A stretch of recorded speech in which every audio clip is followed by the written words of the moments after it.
are live and direct for radio, politics, and bullshit. A phenomenal day. Yes. An iconic day, I would like to add. It is not only African Liberation Day. Yes, it's African Liberation Day. It is the official day of African liberation. It is also my 41st birthday. Happy birthday. Thank you, brother. Brother Biddle. I'm feeling good. 41. 41, still here. That's middle age. That's beyond middle age for black men. I know I'm an OG. Black men reach middle age in our early 30s. No doubt. On average. The younger men in my community now refer to me as OG. Yeah. Or Unc. So I know I'm in that. So I'm like middle management of an elder. I'm like a middle manager of elder statesman. I'm on my way. I'm still got some things to learn, but I'm in management. You climbing through the 40s. I'm climbing through the 40s. All right. So thank you. Doing all the 40-year-old things. It was a terrible drive. I just want to say that. I live because of the weather in Chicago. I live in Milwaukee, so that's north of Chicago, about 80 something miles. One of my favorite rappers is from Milwaukee. Cuckoo Cal. Who's Baby that? Drew. Who that is? Speech. Yes. Yeah. I was cycling through the other Milwaukee rappers. Oh yeah, Speech. Yeah. Born Baby in Drew Milwaukee, Wisconsin. Yeah. Me and him had a falling out. Man, I'm not even. You fall out with everybody. What did y'all fall out about? He's promoting Christianity. Is he? Yeah. So I never paid attention. I tried to remind him of his song "Fishing for Religion." Okay.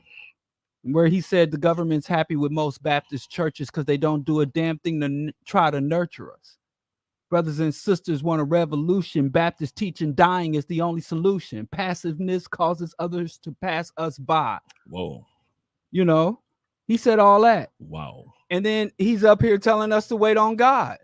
Well, first of all, he was talking about the Baptist church. Okay. He wasn't talking about his church. What's he was his talking church? about, I don't know this church. He's a Christian. He's a Protestant Christian. I believe he's they have those differences. Baptist. Pentecostal different than Baptist, different apostolic. Like right. Well, there's gang out here. I remind him of what he said. I wrote his lyrics back to him. And what did he say to you? He was like, brother, you don't understand. I was complaining about, the religion doing religion wrong. And I'm like, wait a second. That is the edict of your Christianity, is to slave, respect the master. I'll put that comment there. I think it's funny because let me just move the camera back. It's making me feel claustrophobic. I feel like it's funny because he responded with, brother, you don't understand. Right. His first sentence was, brother, you don't understand. Yeah, he tried to explain to me how his version of Christianity was consistent with his revolutionary ideology. And I said, do you submit to your master or not? Do you render unto Caesar as Jesus instructed? Does your master not follow God's edict on how to treat a slave? Yeah. What did he say to that? He just came back with more religious mumbo jumbo. So I said, before this goes too far, because two of my favorite albums is the 3 years or 4 years in the life of and Zing Zangaloobaloo. Yeah. Beehive of Culture. I was like, let me just exit the discussion. So he gave a few rebuttals, and I just, out of respect for his contributions to the culture, I just backed away from Speech. Speech is a Jesus freak, and he runs a youth music program down in Atlanta. So he's indoctrinating more black children into Christianity. When you say Jesus freak, do you mean like grinding up on Jesus, like getting Rick down James? On your knees and pleasing Jesus so you can feel his warm love all over your face? Yeah. That's what I mean. KRS-One too. That's perverse. KRS-One too. He became a Jesus freak. He made a militant album called Sneak Attack. He also made Spiritual Minded. Spiritual Minded is a nightmare. I ran out and bought that. I thought it was going to be. I thought that was going to surpass Criminal Minded. What about the name of the album made you think that? Because it just sounds corny. He was Criminal Minded was so dope. So I thought that Criminal Minded, but he said Spiritual Minded, was him on a low vibration. So I thought him doing Spiritual Minded would be. Don't talk to me about perversions in Christianity. Christianity is a sex cult. I just put it over here on the main screen so that everybody. What you talking about? That's a quote from Seinfeld. What is? That's perverse. Like George's father said that on Seinfeld. I didn't watch Seinfeld. I'm shocked. But yeah, all of my favorites are falling to Christianity. Jesus, they fallen sucks at hiding because my people keep finding Jesus. I wish Jesus would find a better hiding spot. Because it breaks my heart. Finding Jesus. You say all of your great ones have fallen. All of your favorites have fallen. Jumping up on that Jesus pole. Freaking. Get off the pole. I'm going to freak you. I mean, the first thing, what was the first, when Jesus made his covenant, what's the first thing, when Jesus made the covenant, what's the first thing he told people to do? Cut off the foreskin. Cut off. Why are we talking about foreskin? Right? Jesus had 2 mentally incapacitated adults running naked. God. In the nude. Bucky naked. What's freakier than the damn Bible? Spill your seed on the ground and God will murder you. Interesting. God said, get up in them guts, and then you mad at me for just saying what's in the Bible? It's y'all Bible. Tell me where I don't lie on God. That's not what I'm saying. I'm saying that do you still Lot's listen to, daughter? Do you still Lot's listen daughter? To, okay. Got him drunk? Still listen to speech? Yes. You still listen to Arrested Development? Yes. Okay. So it hasn't tainted your love for the music? No, I still love the music. Okay. That's the only thing that's really important. And Speech, he made a self-titled album called Speech. I mean, the brother throws down. Hoopla, he made an album that was only released in, what was trash? I'm just talking. Was it good? It was good. Yes, he made another album he only released in Japan. You also like Prize. This is what I'm having trouble. This is what I'm having trouble with. I didn't say, I said he was my favorite member of the Fugees. I like the Fugees. Any way you explain it, man, it's bad. So I'm saying you like Prize, and then your favorite member from Tribe Called Quest was Jerobi, the black man that you don't even see on all subsequent albums after. He's the Phantom Menace. He would be the Clone Wars. Isn't the Clone Wars like the worst Star Wars movie according to the Star Wars? They all suck. They all real suck? talk. All of them? Star Wars even is corny as hell. Ones in the 80s? I mean, as an adult, as a child, my mind was blown. As an adult connoisseur of the cinema, they're all kind of corny. I mean, it's just mindless entertainment. It ain't that deep. Actually, the comic books are so much better. You know what? I follow a channel that shows the comic strips. It does look like a good read. What's the channel? Don't promote no other channel on Quora, like Star Wars Universe. I don't know what comic that is. Verse. I don't know what Quora is. Like Reddit. I don't know. I don't follow Reddit. I don't get on them racist websites. White boys, incel websites. You're a married man. Why you on tech nerd? No, I'm not. I'm a G. What you talking about? I can't believe you don't know what these. And yo, Rip T, yo. Hey, Sugar Booger. I'm gonna give you a call back. Rip called me early this morning. I ain't called my day one OG. Gotta call him back. That's bad business. You gotta call your day one OG, man. Yeah, I know. I'm in violation. I can't go back to my hood. Man, you deserve gang punishment for this, man. Yeah. You gotta take some licks. Anyway, I gotta pull up the itinerary. Pull up the itinerary, man. So what is your wish for this birthday? You know what? After you blow out the candles on the vegan cake. Come in 2024. Vegan cake, vegan birthday cake. Come in 2024. Yeah, that's when I'll make my transition. Really? I'm picking 2024. I'm gonna hold you to that because we still gonna be that's on cool, the air. Man. We gonna be here forever. And if I gotta move the goalpost, I will. So I gave you hold me accountable. Shocking. That's so shocking. I gave you a gift. You did? Yes. First of all, I gotta autograph it. Man, let's not even official till you autograph it. Okay. Let me say something while Diallo is giving me his John Hancock. Pause. In this literary masterpiece. No, I reject. All I want to say is this: he's a man of his word. I feel good to answer his question. It would be great if humanity got their shit together. If Black people got their shit together, that would be great. I know that's not going to happen. Not for this birthday. Because you told us what your wish was. That's the only reason it's not going to happen. No, but I wish that I continue to grow. I am open to growth. I'm pushing myself to growing as a person. I'm accepting the challenges that are coming with facing my contradictions, and I'm getting back into my swagger. You challenged me on something last week, and I feel like ever since then I've been bolder, man. I'm just getting back to being me. So I just want to continue to grow. Corny.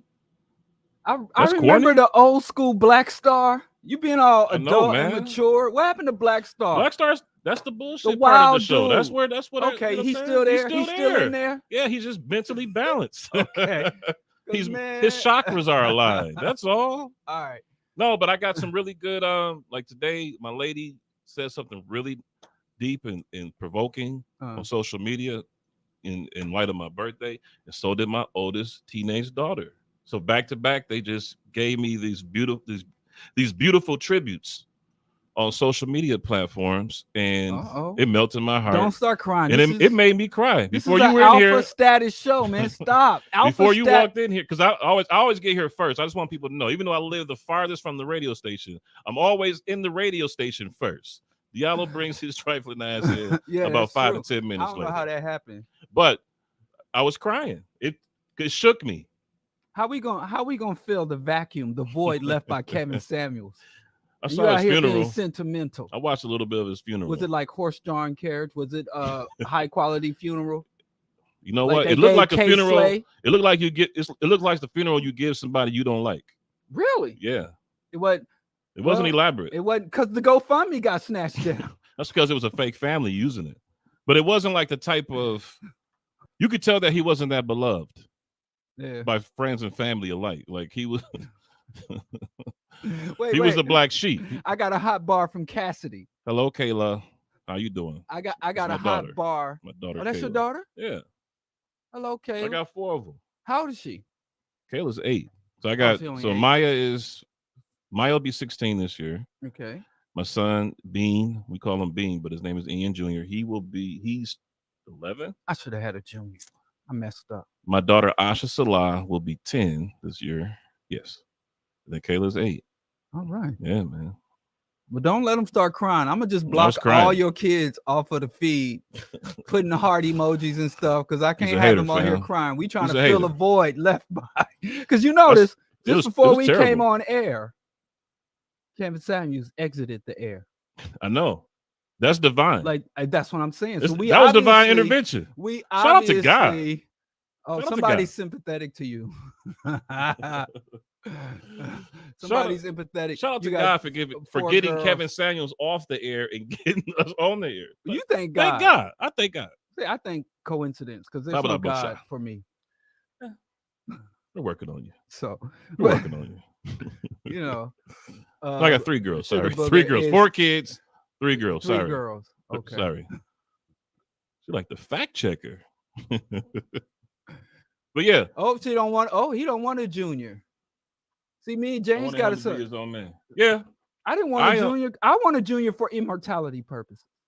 Yeah. Since there's no afterlife for me, I'm an atheist. There will be no afterlife for me. So I want a junior for immortality. For immortality. For immortality. You want your name to for immortality. Yeah. So, rich white men, they buy buildings and put their names on that. Not rich or white. So we putting our names on our kids. You know what I'm saying? No, but so my ex-wife, our deal was that we were going to name him Christian Alexander Biddle. Okay. Alexander's my. You're going to colonize something if you had done that. Good Alexander's my middle name. Colonizer name. Yeah, it's a colonizer name. It also means defender of man, defender of people. Okay. Ian means God's gift. So, but at the last minute, I pulled the Trump card and said, no, he's going to be a junior. A junior. I didn't want him to be named Christian because I was, you know what I'm saying? Right. So, she holds it against me to this day. I had to take a stand, but I've raised him to be his own man. Like he wants to emulate me, but my job is to steer him to crafting his own identity. Yeah. Taking the name and doing something different with it, Well, I was supposed to be better than me. I was supposed to be a junior. Yeah. My dad. You're not? Well, my dad's birth name was Arthur. And he converted to Islam. Hey, that's the song. Wonderful time of day. And he converted to Islam in prison. And that's where most of it happens, right? Islam, he changed his name to Diallo Kenyatta. Oh, wow. Okay. So he had a spiritual birth. So he called my mom from prison. Yeah, clarity him while she was in the hospital in labor. Jail food would make you have some clarity. What? I think like eating. But I don't call myself a junior because his name is not on my birth certificate. I'm actually immaculate birth because only my mother's name is on the birth certificate. That's very anti-revolutionary. What is? Because he chose his own name. He didn't. When you're born, you're given a name by your parents or someone else. Right. He had a spiritual rebirth, changed his name to what he wanted it to be, and then gave it to you. I think it was prison politics. I don't think he. I think he was trying to posse up in prison. You said he had to settle some. He went to the prison debts. Well, I mean, you gotta. He had a barter when you get locked up. This is in the 70s, so when you got locked up, you either had to gang bang or join the Muslims. It's like in a gang tag. Right. So naming your son or daughter after a Islamic name. That might be it's not an Islamic name though. What is the? My name is Fulani. No, it's West African. I was just saying hypothetically, yeah. Fulani. So I was named after the Kenyan Uncle Tom dictator sellout, Jomo Kenyatta. Oh, that's what you're named after? No, that's not you at all. I don't think my dad knew how it would play out. I BS you not. He put his bid in early. Yeah, he didn't see the ink. I BS you not though. What? I get every now and then a Kenyan will jump on me for having the name Kenyatta. They think I chose that name for myself. I thought your name really meant truth teller or coon killer. Kenyatta? No, Diallo. Jallo? Yeah. What's pronounced Jallo? It means warrior. That's fitting. You're a warrior. But I didn't pick warrior Diallo. Actually Kenyatta's my middle name. Okay. What's your first name? Diallo. Diallo's your first name. Kenyatta's your middle name. Okay. Mm-hmm. What's your nickname? My nickname? Yeah. Well, I've had several nicknames. My main nickname was Crazy D. Because I used to act crazy because I couldn't fight. I could fight, but I didn't like fighting. So you start bouncing your head off the wall to avoid fights. Well, don't mess with me. Actually, Crazy D came because I used to crack on people and make jokes, make everybody laugh. Got you. So I'd make fun of people. But then people started taking that personal and want to jump on you. and want to jump on you. See? Well, yeah. I didn't get an Arabic name though. I'm glad he didn't give me an Arabic name, but Kenyatta. But anyway, I used to be Crazy D. They used to call me Diablo. Diablo. Mm-hmm. Okay. Yeah. It's close to Debo. Yeah. So there's some, there's a thread that comes with Diablo. Like, but it depends on what hood. I had a couple of hoods. If you go to my hood, East Hills Village Housing Project, 75th and Monroe Village Boys. Shout out Rip T. Shout out Rip T Fresh. Rest in peace, Pony Boy Dion. So you like shout out Jeff Dog. If you go to my hood, you got to say Crazy D or they won't know. They won't know. They know. Oh, you know Crazy D. Yeah. You know Crazy D? And they're gonna be like, Crazy D was the most gangsterous of them all. There's probably tall tales of your gangster. If you go to somebody and say, you know Crazy D, they'd be like, yeah, is he okay? Is he all right? You doing all right?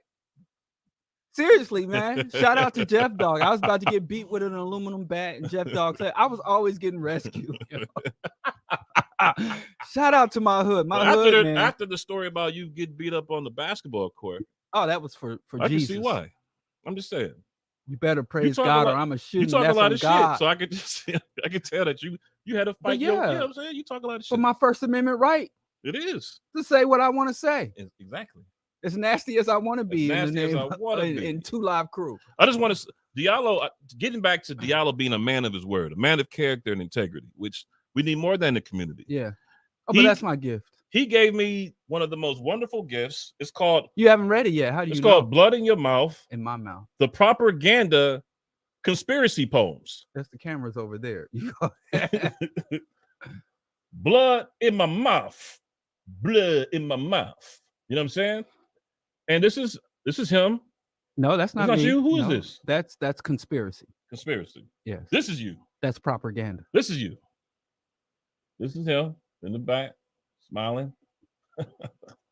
And it's a book of his poetry, like from like 17 to 22. 17 to 22, the prime years. It's mine. He signed it for me. I am overwhelmed with emotion. It's a part of my past that I try to go beyond. Let's Propaganda get to the conspiracy topic of the theories. day. Let's he dedicated in the spirit of and dedicated to George L. Jackson. That's great. Yeah. Oh man, I can't wait to read some of these poems. I'm reading one poem before, minimum one poem before we leave the air tonight. Okay. So don't be trying to get off without. All right, so let's start the show. Let's get into what we're here to get into. Let's get to it, man. All right. First thing I wanted to get your insight on. Yeah. Is the Black community's response to Bronny and his prom date. I know I'm a little late on this, but we only got a show one day a week, so we sometimes we got to deal with topics that the hood has moved beyond. We got to play catch up. Everybody mad that Bronny James Jr. took a blonde-haired, blue-eyed, white Caucasus Mountain cave-dwelling devil to prom. It's milk and magnesia, right? You know, and the Black community is mad. I'm not upset with Bronny, but I am disturbed by the Black community's response. That car is. I saw online that car is close to $400,000. Does he own it, or I think that's his car. His people dad is was LeBron mad. James. Have you heard of him? Yeah, I heard of LeBron James. Yeah, and so he took his beautiful ice goddess to prom, and the hood was mad. And people started going to war. The hood was mad. It was. I only have 2 words for you in response to the question. What? Mental illness. On whose behalf? On anyone who was mad about this picture and had to spout nonsense on the social media waves. The Black community was in an uproar. And people were genuinely hurt. They were, because LeBron James is married to his high school sweetheart, who happens to be a sister. Yeah, but LeBron James wasn't born into wealth. Yeah, but I'm just saying that he didn't get money and switch sides and try to get him a Gabriel Union. He got the woman that was with him before all the money and married her. So people have an affinity towards the fairy tale. His wife, the imagery of it all. She always presents herself well and respectable in public spheres. So I don't people know nothing about that woman. She could pass me in the street and I wouldn't recognize her. That's fair. I'm just talking about the perspective that people have, the esteem that people have of the image of him marrying a Black woman, especially from his past. LeBron James gets props for having in the public arena an example of a strong Black family. Yes, he gets props for being Black excellence, and that's having like a strong Black family. Is being married to a Black woman and being a multimillionaire. I think that's Black excellence for people. Like that's vicariousism. Yeah, it's Black folks are trying to live vicarious through, and so no doubt the Black community was under the impression that LeBron and his wife have been instilling racial pride, racial loyalty, trying to get their offspring to follow into their path of having commitment, internal loyalty, racial solidarity. Yeah. As opposed to sending them off to private, maybe boarding schools, and enculturating them into the life of people who have hundreds of billions of dollars. Yeah. His son's lifestyle is catered towards that. It's consistent with the upbringing. Yeah, I agree. So should LeBron James have maybe given his sons, or why are we under the impression that his children would turn out any other way growing up with hundreds of millions of dollars? Because that part of the equation escapes people.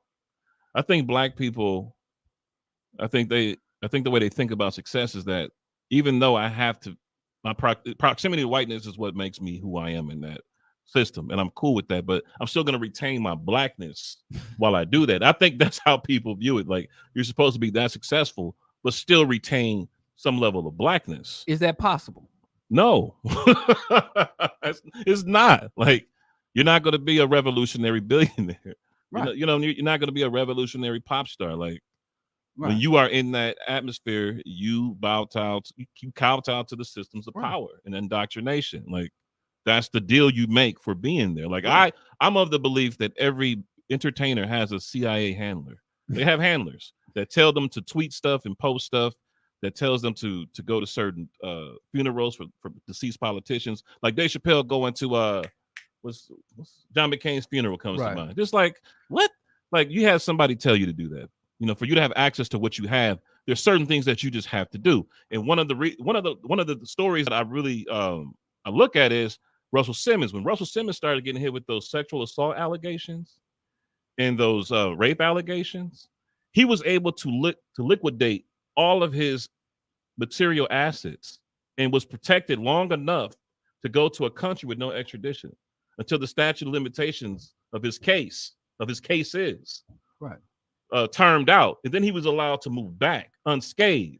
Like that's a protected person who has done some things and has made some promises to some people, and they protected him because R. Kelly didn't get that. They put that movie out on Lifetime, and he was in bars in seconds. I honestly wish you were right about that. I wish that Black celebs were so much a potential threat to the systems and institutions of global white domination. I didn't say that. Well, that would be the only motivation to give each of them a CIA handler. Because they're useful pawns in terms of how they can lead the Black community and distract the Black community with, but here's what you're missing. With their theatrics and political theater and their careers. But for you to say that they have a CIA handler takes any type of agency away from those individuals. How so? You said that they have a CIA handler that's like dictating to them. A case manager. Yes, that's dictating to them. That's tweeting, controlling their social media and their public persona, and even allowing them or facilitating them, like Russell Simmons, to get away with crimes. I wish that was true. Okay. Because that means the only reason the CIA would do that, because the CIA exists for one reason and one reason only: to neutralize threats to the interest of the United States, of the capitalist and of the institutional power. That's the only reason the CIA exists. Yeah. Not for justice. No disagreement here. It's to neutralize threats. So if the CIA was invested enough in Black celebrities that they would monitor, seek to control or direct or subvert Black celebrities, that means that the Black celebrities were a potential threat to the interest of the capitalist. Which there's no evidence barring that out. What the evidence demonstrates with Black celebrities, they're of great use. I wouldn't say that. I would say they're of great use to the white capitalists. They're of great use. The CIA doesn't get involved with that. Why not? Because that's just not their mandate. That's not their history. I mean, we have too many whistleblowers. Okay, but they have handlers, government handlers that are helping right craft to their suggest PR that they messages. had government You know handlers. No, I totally disagree with that. I and I think it distorts, because like when people were saying it's kind of Jay-Z was Illuminati, and Jay-Z embraced that and said, people say I'm Illuminati because they can't believe there's so much talent and power. So what do you think was happening when all the Black celebrities come out for Democrats around the same time? What do you think that is? You think it's first of all, they don't. That's not a factual statement. How is it not a factual statement? I saw Mary J. Blige sing to Hillary Clinton and cry. She was singing a song off pitch. It was terrible. But she was in the wave of other folks who for every like, are they all just doing it organically? Like no. But first of all, it's not a true statement that all Black celebrities are Democrats. Okay, some Black celebrities are Democrats. Yes. So they don't all come out for Democrats. So I can't dispute a statement that isn't factual. Okay, brother. Seriously. Okay, man. So if you want to ask me why so many celebrities get involved in politics, that's not unique to Black celebrities. First of all. Second of all, I didn't say that either. I didn't say. I'm not accusing you of saying that. I'm only disputing that you said they are all Democrats. But then I was going to explain why Mary J. Blige would sing to Hillary Clinton. Explain, please. Because why would she do that? Politics in the United States is about branding, marketing, and endorsements. Politics have been fully engulfed into the celebrity culture, and the politicians have to, in order to resonate. People in the United States, the voting populace does not approach politics from an intellectual point of view. Okay. They approach it from an emotional point of view. And so both sides. So, if you see Mary J. Blige is singing, Trump had to get Kid Rock and Ted Nugent, and Kanye West. So both sides use celebrities, but it's about the larger society, and it's about the consciousness and the anti-intellectualism that saturates the United States. My idea comes from the fact that in Malcolm X's speech, at UCal Berkeley in 1963, shortly before he left the NOI. Started having significant issues with the NOI. Right. They asked him about the leaders in the Black community who are talking about civil rights, and he mentioned the Harold Belafontes. He mentioned the Dick Gregory, and he called these. He said these are trumpeters, clowns, pianists, singers. Like nobody in the white community has ever considered a leader in the entertainment section. But when it comes to the Black community, when you cite leadership, it's always the sport athletes and entertainers, and they are put up by the white community to be a distraction to the Black community. That's where my ideal of it comes from what he said. And for what I can see, entertainment is there to distract people with bread and circuses. Constantly. It's like and social media amplifies because now it's a 24-hour news cycle of celebrity business from A to Z.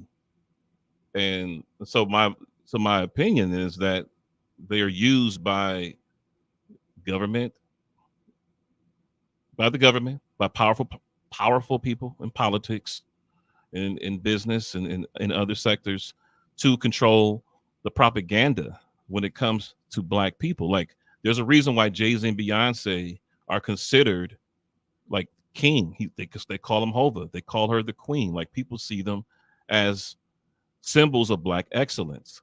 To a certain degree, people see Michelle Obama and Barack Obama as symbols of Black excellence.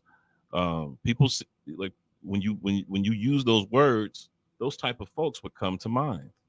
So that's all I was saying. So I think they're useful pawns or maybe knights of the empire, and are used for the ways of propaganda and capturing the imagination and attention span of Black people. Okay, that's true. How many celebrities has the Black community en masse supported for president? Zero. The only celebrity, the only. No, I'm just asking direct questions. Well, this is not. But my point is. No, what I was. I agree with what you're saying. Yeah, that the system utilizes. Yeah. Whatever resources, whatever's available, the system will utilize and exploit. I agree with that. I would say that. But I think we as a community. I was trying to answer your question. You said how many celebrities that have Black people supported for politics? No, I did not say that. What did you say? I said how many celebrities have Black people in mass supported for president of the United States? Barack Obama. He's not a celebrity. He's a He's a Harvard trained constitutional lawyer who wrote a book. He is a constitutional scholar. He was a career politician. Yeah. So, and he was never a pop culture icon. He was never, but that's not what I'm asking you. To get elected. But he was not a celebrity. He was a celebrity. He was a politician, but he was one of the first politician rock stars. So he was a phenomenon. The answer is zero. No, it's one. I just told you. Obama. So name a president. Don't be trying to take my book. That's my book. Oh, sorry. Name a president. You think he's slick? Name a president. I just answered you, man. Okay. What television show did Obama star in? What entertainment property did he head up? Obama was not. You could say that he was a celebrity. Made him a celebrity. They made him a pop culture icon. Before or after? He was not. Before they branded him. They were branding him. We did not vote. Obama had the qualifications and credentials to be a senator, a state congressman, and a president. Okay. I didn't say he didn't. So he was a politician. He was not a celebrity. Okay. All right. White people have put two, a movie star and a reality TV star in. So we jump on Black people. Oh, we look up to celebrities. White people are more controlled and more likely to put a celebrity in a high position than Black people are. Our track, the facts. All I know is this. 10 Black people were shot and killed in Buffalo. And you saw a limited outrage, and the conversation shifted quickly because then people became consumed with who Bronny was going to prom with, a young man under the age of 18, who he selected to go to prom as he goes to the school of rich and wealthy people that's predominantly white. But before that, There was about a 2-week conversation about Will Smith and Chris Rock. There's been a 1 to 2 weeks, maybe even 3 weeks conversation of Kevin Samuels. There was a week conversation of Kendrick Lamar's new album. Like, I'm not making this up. Like, this is where the majority of the Black community, this is what they're talking about. And that's why they're useful, because they control the propaganda message that comes to the Black community. I never said that white people don't have cultural leaders. I didn't say that. All I'm saying was, and to my point about Barack Obama, from my perspective of working the campaign and looking at the branding, looking at the merchandising, looking at how they were marketing him, he was becoming a pulp culture icon as he was ascending to presidency. That's that's what I stand on that. I'm not saying that he was a professional entertainer, but I'm saying that he was marketed. He was marketed as a pulp culture icon Reagan, as president. But again, I'm not saying that he was an actor or a basketball player. You are leveling. What I find a lot is Black people are accused of doing shit as if we are uniquely pathological, as if we have this unique pattern of behavior that would be valid if that's how I felt. Allow me to finish. No, I'm not, but you're making the statement. You're saying Black people this and that, as though it's unique to Black people and not. I said not central to the overall. Other wise elders and status, ancestors have said it. The overall, this is not a new phenomenon. This is nothing new that I'm saying. Yeah, but regardless of who said it, I simply go off of the historical record and the data. Okay, and then the data suggests what? There's data to suggest that entertainers don't influence the Black community. I never said that. Are there stats that say that? Because that's what I'm saying. But I don't. But I try to move us away from thinking that these entertainers are more over, because to critique their influence, critique their status, I'm always going against vicariousm. But then to turn around and say that Black celebrities are such a force that the CIA gets involved with them, and there's some Illuminati, some supernatural, otherworldly force. And I'm not saying you're saying that, but the Black people the Black celebrities and the so-called Black elite do need critique. But because they are such a powerful force in our community, I think we have to have a measured analysis of them, and too much. Sometimes it goes too far. Sometimes it falls short. I just think the only way to address this problem of Black celebrities, which I do think are a problem, a maladaptive problem, is just to correctly endorse it. But I also, as a Black person, have to push back against this idea, which I see a lot of. Oh, we're the ones follow celebrities. We're the only ones that follow celebrities. Man, I'm just talking to my audience, brother. Talking to my audience. To say that we're the only ones that follow celebrities, when we look at the white community, the oppressors, the dominant population, and their relationship to white celebrity is really Black people are mimicking white folks. I agree. More so than us having some relatively unique pathology. I agree, but okay, that wasn't the conversation. I wasn't talking about the white community. I was talking about the Black community. So I agree with you. Enough said. Okay. All right. Where were you going with that conversation? What was that connected to? Well, to say that Black people somehow are more, when you assert that Black people are more likely to push a celebrity or fall for celebrity culture than the larger society. Oh no, I didn't. I never postulated it that way. I never positioned it that way. I never made a comparison. I was just talking about from the Black experience.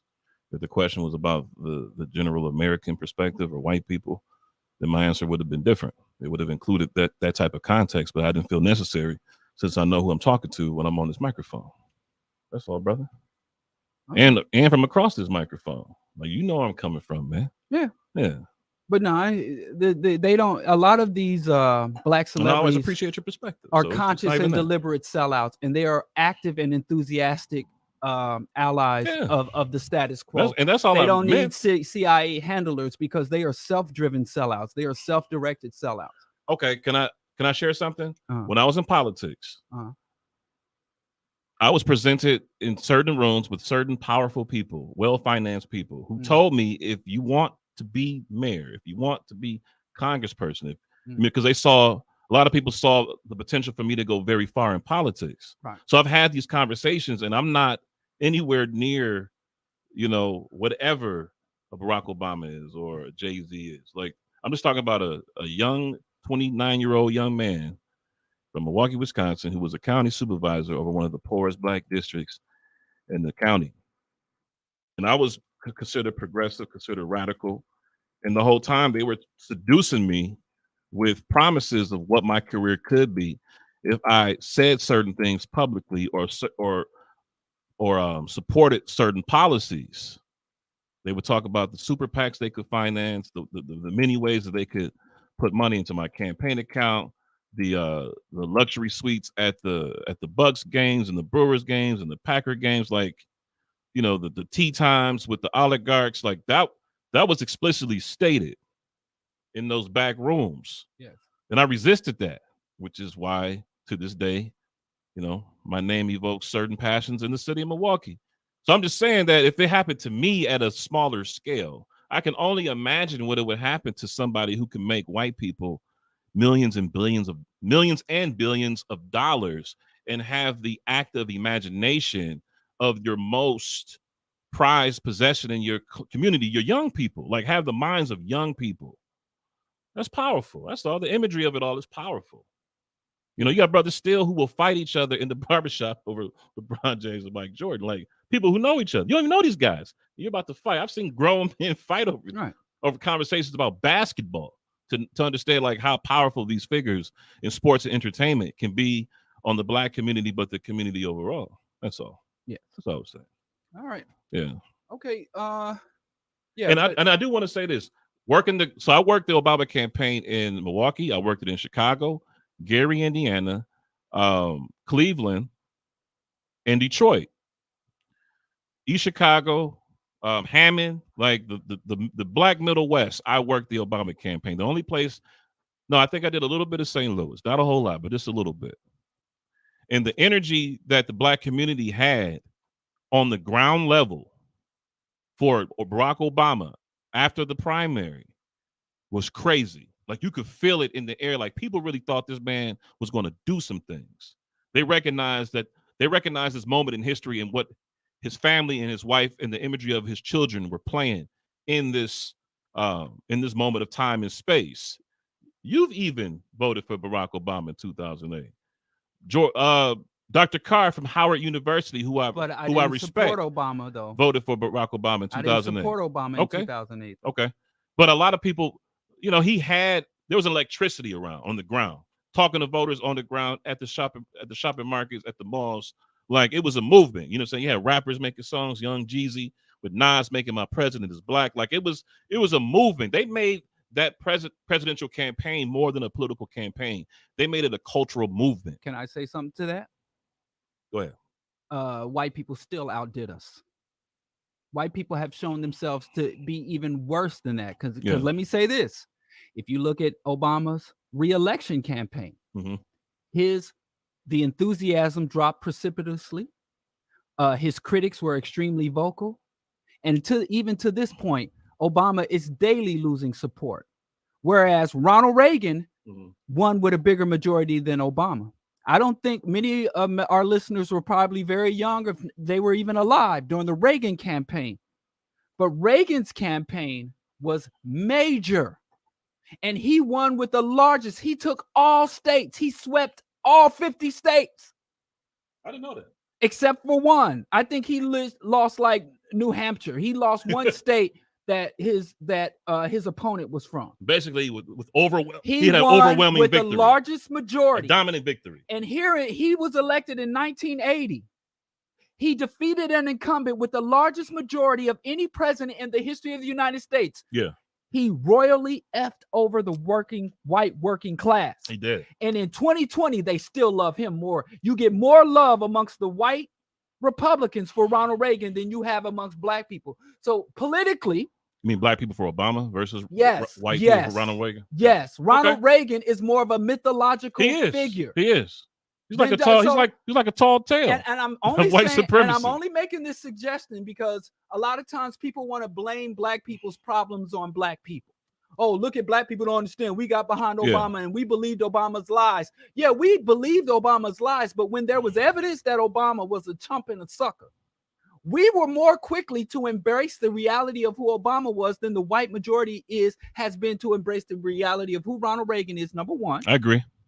Number two, so black people, I just want to say, as for black people, there is nothing uniquely wrong with black people. There is nothing uniquely dysfunctional about black people. No doubt. Our problem is that we are an oppressed population, and it is not our fault that we are oppressed. Yeah. But it is our responsibility to get out of it, to defeat our oppressors. To do something about so I like to focus on what is black people's responsibility and roles and obligations, as opposed to.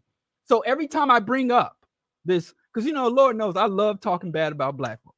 You do. But if you're gonna talk bad about somebody, your family, if you're gonna go off on family, like I got some messed up people in my family, right? Yeah. But the one thing, like if you're talking mess about strangers, you can be sloppy. But if you're gonna go in on family, you just got to make sure you correct. I wasn't being sloppy. No, I'm not saying you. Okay. I thought you were making it.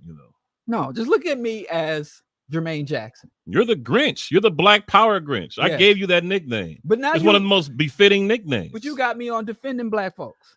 I don't know why, because we don't disagree. Good. Yeah. We're just saying things from a different perspective. We are complimentary. And I think that's what we do complete pause. You complete. I think that's what we vibe about each other. We said pause. We go at each other. We go at each other and we challenge each other. But we have to bang. We come from it's two alphas sharing one space. Right. It's a lot of energy. It's a lot of high value. It's a lot of high value. We need to butt like goats, Billy Goats. We need to dim the lights and put on suits. It's scratch. We need to put on some suits. Candles. Can you bring some candles next? All right. So I want to. I'll get this Candace Samuels money or not, dog. So I want to make an admission. Bring some scented. I want to make an admission. The other day, I turned on 6 minutes of a Kevin Samuels podcast because I realized I've never listened to this guy. I've only saw the soundbite. So I said. And I'm an intellectually curious type of person. That's just my nature. Like I just get curious about stuff. That's probably how I've arrived to my sort of politics. Is just curiosity of trying to solve a problem on how do black people get power? I've always been on the journey of how do black people get power, right? Yeah. But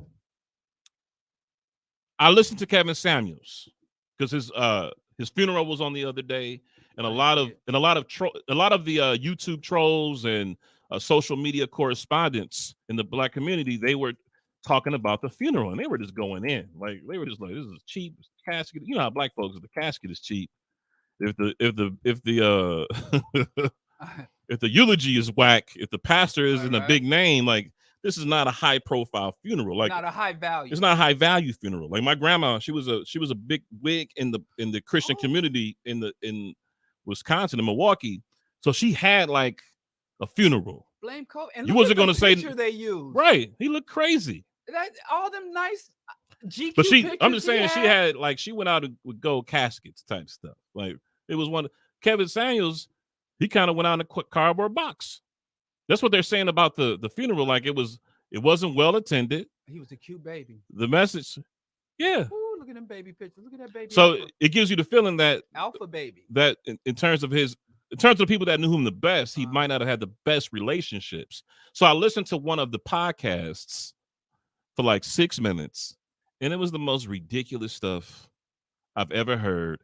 And I have mercy on the souls who are listening to these type of charlatans on the microphone, gaining insight on black male and female relationships in the black community. Like it's just straight up poison. Yes. It's poison. It's anti-blackism. It's conservatism. It's really it's capitalism commodified with people. The whole concept of value and assets and rating systems. It's like trying to create a certain class of black women in the black community that you should be searching for, and the type of class of black man that you should be, and is rooted in Eurocentric standards. And they talk about the market. They were using a lot of financial terms. It's market share. Like I heard that in the conversation. And I just think it's weird to sit there and talk about yourself as a black man and talk about a black woman in the terms of objectification and commercialism and consumption. Like it's nothing about the internal characteristics of a person. It's nothing about their revolutionary potential, their intellectual capacity. It's nothing about they're not talking about compassion for other human beings, mental and emotional health, positive self-concept, positive racial concept.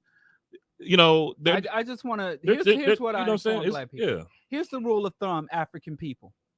You cannot root your reproduction and your intimate relationships on anything that can be granted or denied you by your outsiders. Mm-hmm. You cannot root your intimate relationships and your reproduction on anything that can be granted to you or denied you by your professor. So that can be granted by the oppressors. Break that down. Degrees and titles. Okay. Income, certificates, property, fiat currency. Status within the mainstream, which includes cryptocurrency. Yes. Yes. So if you are under a state of oppression, mm-hmm. because if you do that, you basically have become livestock. Bobby E. Wright said slavery is the state where all the life-sustaining institutions and resources of a people are under the control of another people. Yeah. Because we are under the state of oppression, even if we are high income earners, even if we have degrees, because we are under the state of oppression, we have to, just like the Underground Railroad, we need an underground railroad of values. Mm-hmm.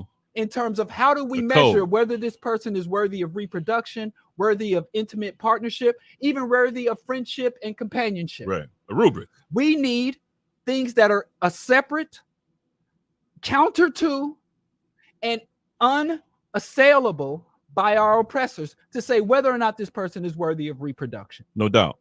That's what we need. I was thinking about because something similar. Our greatest people, Harriet Tubman wouldn't have been considered high value. Yeah. Malcolm X wouldn't have been considered dating. If we follow Kevin Samuels, a lot of our heroes would not be considered high value. They would not be considered. Yeah. Probably the only hero we got that was high value was Dr. Martin Luther King, because he came from an upper middle class black family. Yeah, and by the time that he died, when he started talking about militarism, he was broke, dead broke. He was broke, and people were turning on him. Right. Malcolm X.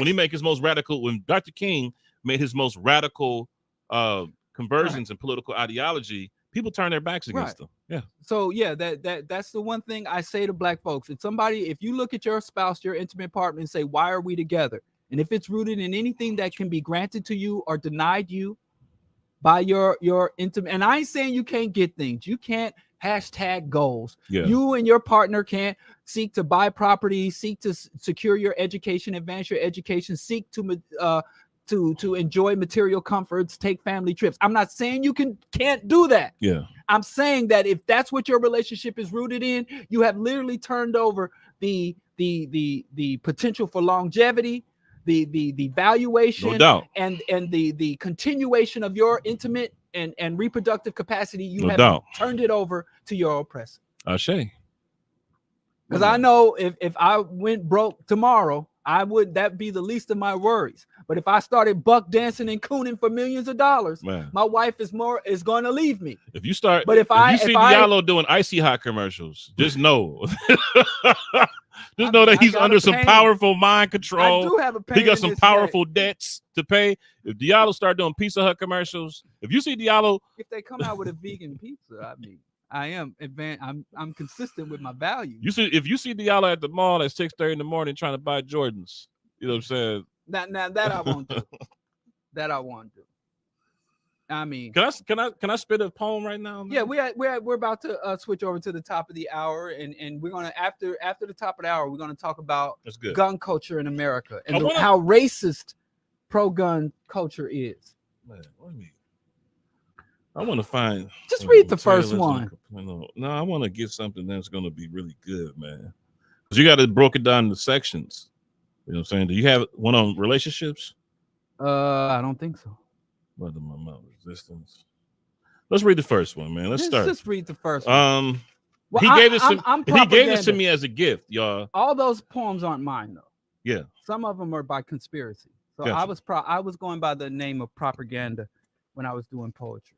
This is a long poem. It's called Everything You Touch by Propaganda, also known as Is it Jalo? Is that how you? Bro Diallo. Brother, no, you said the proper pronunciation of It's Diallo. Diallo. I thought you said Jalo. I'm a Yankee boy. I'm a diasporic African. I have to say it with my Western contaminated tongue. All right. So I'm Diallo. I'm sorry to all my Senegalese brothers and sisters, all my Fulani people. I'm sorry. We apologize. But okay. Blame the colonizer. This is called Everything You Touch by Propaganda. Formerly known. Sorry. The artist formerly known as Propaganda. And proper is capitalized. All cap locks. Ganda is lowercase letters. I was the people's self-appointed propagandist. You were the people. Is that similar to the court jester? No, I was indoctrinating the people and advancing the people's interests using, based on your perspective and ideologies of the early to mid 90s. Yeah, I think I wrote those poems between 19 and maybe 22, 23. I want to forewarn you that it is. All these poems were written to impress the ladies. It's like a good 4 pages. So let's get it. Prepare to listen to 4 pages of this. But can I give a disclaimer? Please do. I'm waiting for you. I'm waiting for you to do that. There are some problematic issues. There are some sexist, homophobic. You were in the 90s. You were growing. You were younger. Delusional statements in them poems. You don't have to apologize for that. I wish I could reach back and give that young man some insights. That's great for you to say. Okay, I'm done defending. I'm of the perspective that there was no Twitter back then. Hindsight's always 20/20. Like yes. But it's the process of growing up. You have to make these mistakes to come to the political realities that you come to. Yeah, the Lord knows my heart. The Lord knows your heart. Yes. Everything You Touch by Propaganda. Okay, Everything You Touch. Everything You Touch. I haven't heard this poem in like 10 years. As I thumb through National Geographic, I see your effect is massive. Nothing surpasses the way technology and aggression merge, with the potential to purge the planet of all life. Split atoms led to permanent night. Nuclear winter, the world enters. An artificial Armageddon. Let us examine the beginning that will lead to our ending. The first installment of the ultimate plague was the worm ice age. Trapped a population of man in a land of ice and stone. In caves and wilderness, he was forced to roam, a barren landscape with no escape. To the tropical land of the South, eventually humanity forgot about the people of the North. As a last resort, the caveman had to abort his humanity and assume a savage state of being. This is the origin of the European. Consumption of flesh and daily struggle for life, degradation of skin into albino white, limited sunlight and bitter cold caused the caveman to lose hold of his culture and limits. In the name of survival, any act was permitted. Cannibalism and theft seemed natural to the Iceman. Knowing his origin will help you understand. His activities are a result of developing in a hostile land.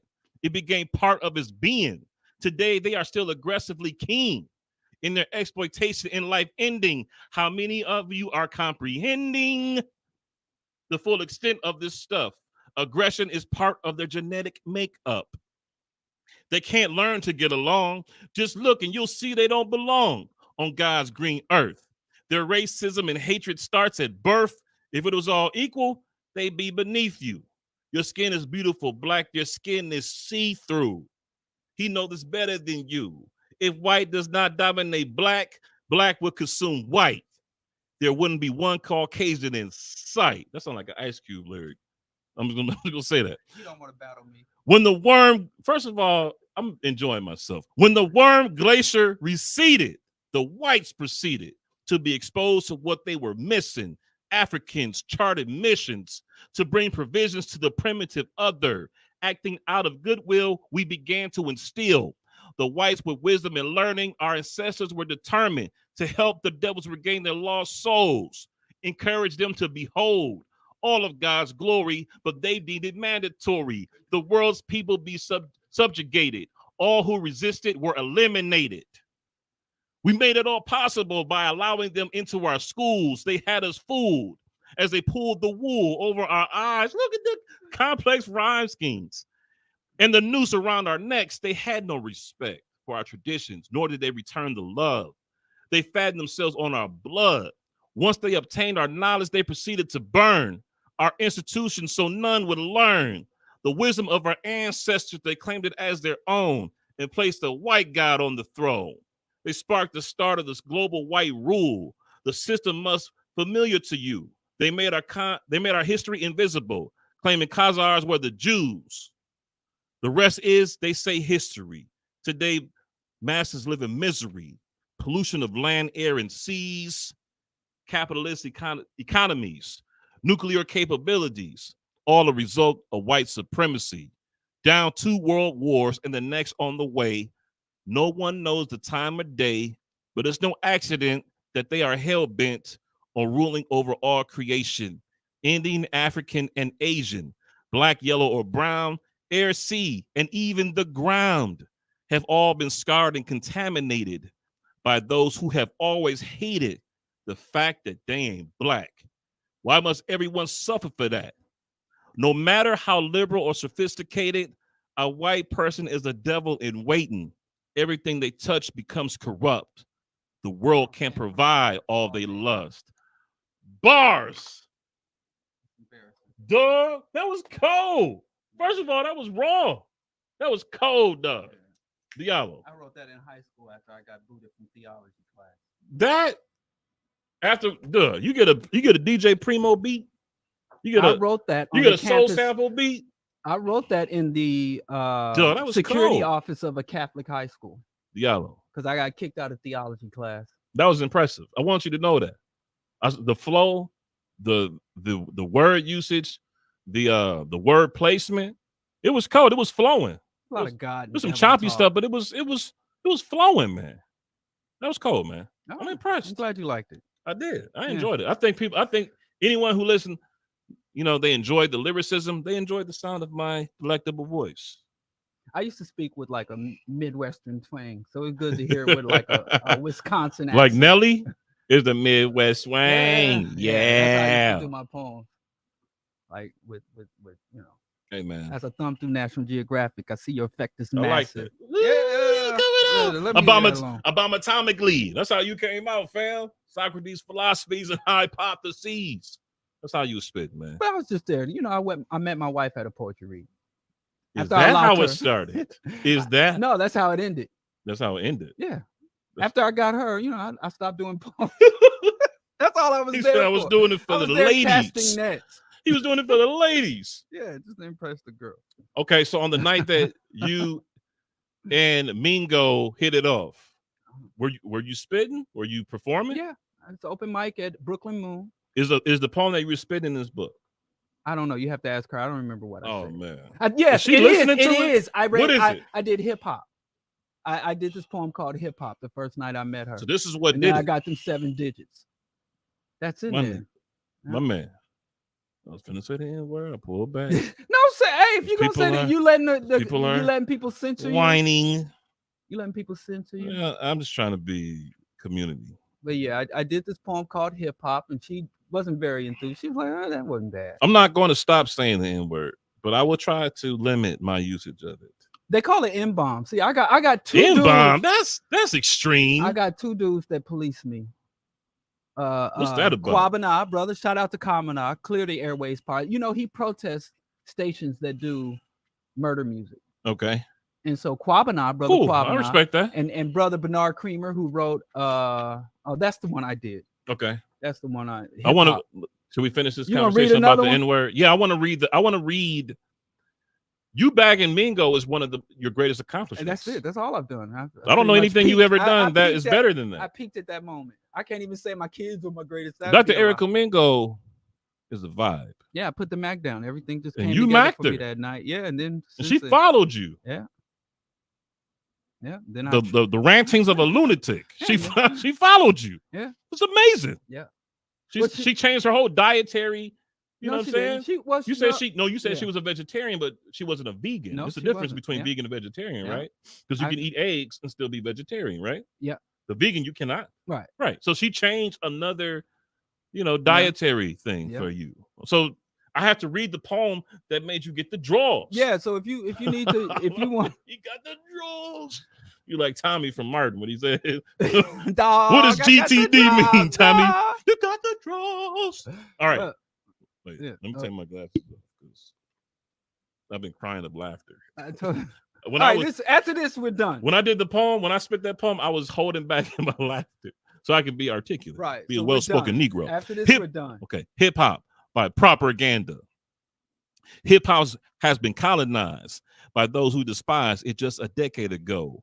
Platinum MCs changed their flow and lighten up the slang so white youth would know the code of the street lingo. For profit, they're relating their material to stereotypes that are perpetual. It's spreading like an Asian flu to all forms of black oppression. The lessons of the past are being ignored, and true heads are bored with the substance-free flamboyant bullshit being spit on a rap disc. Ooh! It's old as hell. I could spot them a mile away with the rifle scope, corrupt like the Pope. White folks lusting black art, claiming they've been down from the start. Pop locking, head spinning, devilish grinning. Whole niggas scrambling for the money they spending. Y'all rich niggas have to admit, when y'all get money, y'all get scared as shit. Can't imagine living without it. So you are no longer a threat, no matter how much rage you inject into the studio set. Ooh! It's just entertainment. Acts DMX. He ain't holding the tech. He probably goes with the bodyguards to deposit his checks while black youth die or end up doing time over shit Jay-Z brags about in his rhymes. White kids study for the SATs while listening to black MCs. For them, it's entertainment, us reality. Who you representing when you rapping for Whitey? You see, hip-hop and universal racism is. So why is most rap consumed by white kids? When we have a commodity, why do we share it for free? Why don't Chinese share their factories? Why don't Japan share their auto industries? Butchering. Why won't America? How am I? I'm flowing. I'm giving you the Biggie flow. Why won't America accept you and me? It's simple. They want to protect what's theirs and have a legacy to pass on to their heirs. We, on the other hand, are willing to let any man profit from our shit until they claim it as their own. I will never condone infiltration of black culture by these vultures. You ain't my man if you are a descendant of the Klan. It's sick how black rappers and athletes work so hard to compete for the attention of preteen slackers, providing income for these crackers. MCs pack stadiums to collect lump sums, while most of us still live in the slums. So call me a player hater or a buster, cause you a whitey lover and a money luster. You done sold your soul for fame, a ride in South African gold. Yeah, that one. Basketball is my favorite sport. You had the flow going. That's it. No, you could have been a multi-platinum rapper. Not spitting them kind of lyrics. Not in the early 90s. Okay, you could have been one of the most popular underground rappers there were. In 90, yeah. Yes. No. You put this over some great production. You know, I had a guy. Give it a catchy hook. I had a guy named Alias Tone, a hip hop producer, that wanted me to do that. Let me put this in my bag because I don't want you trying to take this, man. We're done with that. Just leave it. Take it home. We're done. We're done. This is mine. That's it. That's a wrap. And yeah. So now you got to bring Mingo something was just embarrassing like, from your history. Okay, so let me just finish what I'm saying. All so right. Mingo was just like, oh my god. No, she tried to play low key. No, she was like, no, that was nice, and then she left. I didn't get her number that first night. I introduced myself, but I didn't get nothing. Got you. And then, like, I ran into her at the same venue the next week. Got you. That's it. But yeah. Something embarrassing about me? Yeah. Oh, it's so you many. Digging in my past. There's so many. Exposing my. See, you know, all my problematic behaviors, my regressive reactionary behaviors are pre-internet. Okay. By the time social media came around, I had gotten my shit together. All right. So that's why I don't really like to jump down on young people that do wild shit. You know. One, I used to be a fan of Cory Booker. That's embarrassing. That's embarrassing. Okay. That's embarrassing. But I'll give you something that's in the artistic realm as your award-winning poetry and lyricism. One time so if you know me and you hang around me, you know I make freestyles and songs all the time. Right. You know, parody songs. You know, I'm like Weird Al Yankovic. You know what I'm saying? And so there was this young lady I was feeling senior year. And I recorded a parody song for her. It was a comedic song about my feelings for her, right? Can we get it on the air? It was called 7 Digits. People don't know nothing about the 7 digits. It was talk about getting her number, the 7 digits. Right. You hear me, baby? You know what I'm saying? Uh-huh. And I recorded it to her. And I remember the day I did because I was over at my best friend's house. His name was Dedry. His family called him Gerard. And he heard me in the back and he said, "Dog, what you doing is corny." He said, I don't give you my blessing and it's gonna blow up in your face. Like he was an asshole about it. But he gave me the real. That's why I love him to this day. See, I didn't have nobody to tell me that when I was putting that book together. He was one of my best men in my wedding. See, I didn't have a homie like that to hold me down, to stop me from putting out stuff that I would come to regret. We fought before our wedding. We almost fought fisticuffs. Yeah, in the parking lot. That's because of your passion. But yeah, he told me not to do that. He said it's courting.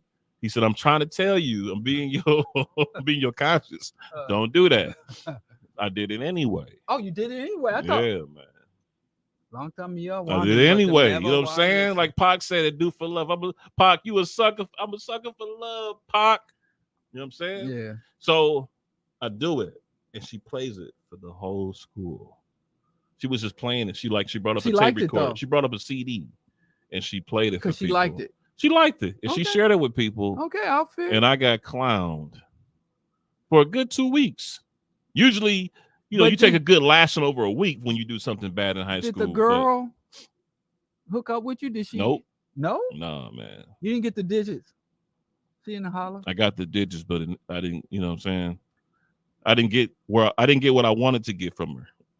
I didn't get what I wanted to get from the situation. Don't feel bad. I never dated in high school, never had a girlfriend, didn't go to prom, didn't have none of that. So, but it was called 7 Digits. It was like, give me your 7 digits, 7 digits, 7 digits. That's the song. Do you have it recorded? I don't have it recorded anywhere. Don't worry about it. So let me be your boyfriend so I can smack that ass. You didn't say that. I did. Of course you. Let me be your boyfriend. You knew back then you had to act so like I can give you all of my cash. That was the last thing. I was making a parody of an R&B song. Which one? All of them in the mid-90s. They were talking about how you give them cash and R. Kelly. She couldn't do that with so I got clowned. I got clowned by a corny dude who looked like Carlton Banks. But you deserve that though. And we fought in the locker room. I smacked him. Over jokes? Over jokes about my song, man, my art. So you need. I'm not gonna let Carlton Banks talk about me without catching these hands. That's bullying. I'm with it. That's bullying. He was bullying me talking about the song. And I told her what I approached her. I said, yo, that was something between you and I. It was a joke. Yeah. I like you. She was like, well, I liked it. So I spread it to people. I just let people hear it. And when other people hear it. Then why are you getting serious? Because people clowning me, man. So you like Will Smith. You can't take a joke. Eon Smith. That's low, man. Or is it Will Biddle? That's low. I didn't say keep your my parody song out of your mouth. I didn't do that, man. I didn't get suspended by the Academy for 10 years and get all my whack movies canceled. That's all a lie. The producers for Bad Boys 6 or whatever, they already said that's a myth, the urban legend. None of his movie projects were canceled. Can I ask you why you voted for Barack Obama? I was anti-Barack Obama. In 2008, I was an active and enthusiastic member of the National Black United Front. Okay. In Kansas City chapter. So you know Sadim Alofo? Sadim Alofo? No. Oh. I said the Kansas City chapter. Oh, Kansas City chapter. Okay, sorry. And so the Kansas City chapter, we had several projects in the works. We had candidates for city council and the school board.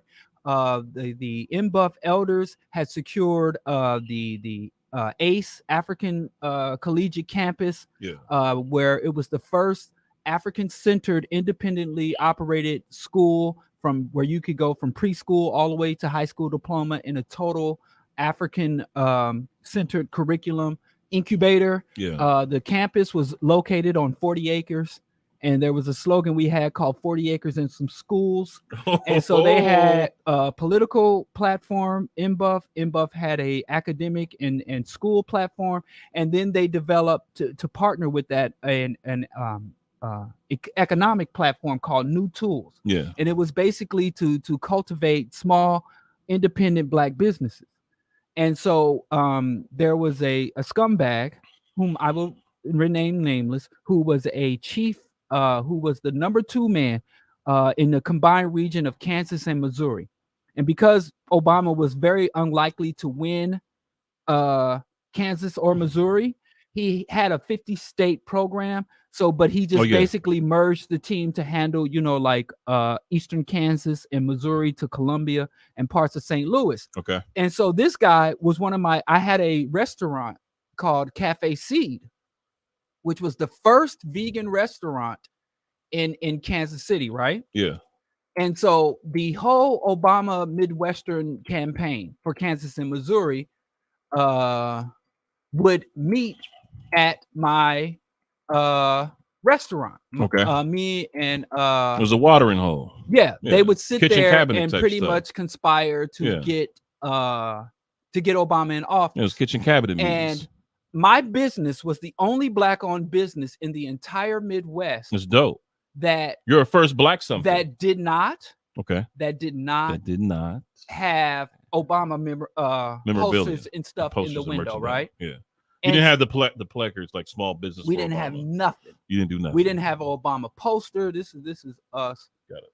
On check, please. Bill about that life. But we didn't have. Yes, sir, I am. We didn't have anything, right? Yeah. And so they would come in there and like a good portion of our business. Was Obama candidate workers. And they even had us cater a couple of events. That's dope. And they were like, why don't you support Obama? So I went into why I didn't support Obama. And anybody that listened to the Bro Diallo broadcast or anything I've written and said over the last 15 plus years, 16 years, would know why I don't support Obama. And so Dr. Linwood Tauheed, one of my mentors and elders of National Black United Front, and the Obama, the number 2 guy for Midwest, for the Obama campaign, came to my restaurant as I was closing down. And we talked for like until 3 a.m. And they were like, listen, you can't let the perfect be the enemy of the good. Woo, woo, woo, woo. And so we had a long debate. And they said the reason you should support Obama is because even though he's a Zionist, he's an imperialist, he's all these things, there are certain things coming down the pipeline. Yeah. For MBUF specifically, and for the Black community in general, and it was New Tools, and there was supposed to be resources, grants, land allotments. And at that time, when I was doing the Cafe C, this is our restaurant in Kansas City, at the time I was doing that. Eat, think, grow. Hey, look at me go! And at the time, we got hair. At the time we were doing this, they were like, "There's going to be resources coming."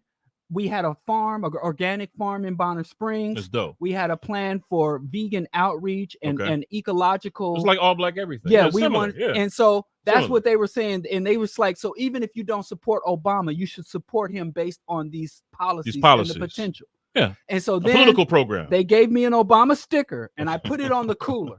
And I said, fine, I will vote for Obama based on this specific policy. What's the policy?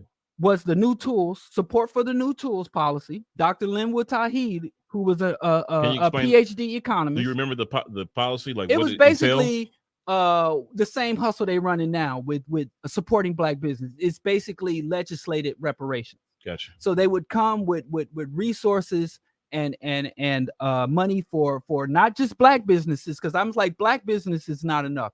You got to come with resources for ecological businesses, green and ecological. It was about green technology and green businesses, solar panels, all those initiatives. Exactly. And we were going to get more land in Bonner Springs. They were also going to talking about giving farm subsidies to urban gardens and urban farms, which is billions of dollars. And of course, at the same time, they were talking about a public option for healthcare. And we were talking about doing alternative medicines and preventative being more in for alternative healthcare. So there was all this bullshit. Right. He also talked about Emerald Cities, which we talked about retrofitting old buildings and with all green this technology. bullshit that was coming down the pike. Yeah. And they were like, we are going to be in Obama's ear. Mm-hmm. We're going to have members of the National Black United Front, members of NCOBRA, National Reparations Movement will be on his cabinet, will be part of his advisors. And all this stuff I was told by people that I've been organizing with since I was 14. So I said, I'm going to vote for Obama. I'm going to vote for him. And it was the first time I ever voted for a Democratic president. It was the first and only time I ever voted for a candidate that actually took office, a presidential candidate. Every presidential candidate I ever voted for prior to that had never won. Yeah. Ralph Nader. He can't, he did some damage. He didn't do any damage. That's a myth too. Let's not get into the 2000 election. But anyway. But didn't he tilt the scales for Bush? Yeah, I fell for that's me waiting tables. And those are CDs anyway. But, oh wow. So were you guys married with it when you were doing this? Were you married, or were you still? We weren't officially. Were you sinning married. Still? Were you shacking? You were shacking and sinning. We had 2 kids. What did grandma say? Born in sin, live in sin. My God. But anyway, just making grandma all types of nut. That was the. That's dope, man. Yeah. So that's why I voted for Obama. I do regret doing it. I didn't, but I never went publicly to endorse Obama. I just said, listen, I'm gonna vote for Obama because, and here's why. Here's my rationale. Kwame Ture really taught me about organizational discipline. So when you're in an organization and the organization is doing something you don't agree with, you have to plead your case, make your statement, but ultimately you have to, in order to build long-standing institutions, the organizers and revolutionaries have to exhibit organizational discipline. Dig it. But then afterwards, I came and told them, I told y'all so. I told you, yeah. So can I tell you why I used to be a fan of Cory Booker? Yeah. Okay. I got to hear this because I can't imagine. So Cory Booker tricked you because I got tricked. Cory Booker documentary called Street Fight, and it was detailing his first. He was already city councilman, and it was detailing his first mayoral campaign against Sharp James, who was the long-term incumbent mayor in Newark, New Jersey, since like 1970s. He was also a state senator, and for all purposes, he was very corrupt. He ended up going to jail for some sort of mail fraud and whatever. And Cory Booker was considered the young progressive at the time, taking on the city establishment and the long-term political machine in the city. And that fight inspired me because previously, my ex-wife used to work at the America's Black Holocaust Museum. We used to get a lot of people from Chicago that would come to the museum, neither here nor there. But one time, the city council president, his name is Willie Hines. He's the brother of Bishop Hines, who has one of the biggest mega churches in Milwaukee. People I despise. He was speaking to a white audience, a white corporate audience who came to visit the museum, and they usually did these speeches at the end. And he was talking about his job as city council president.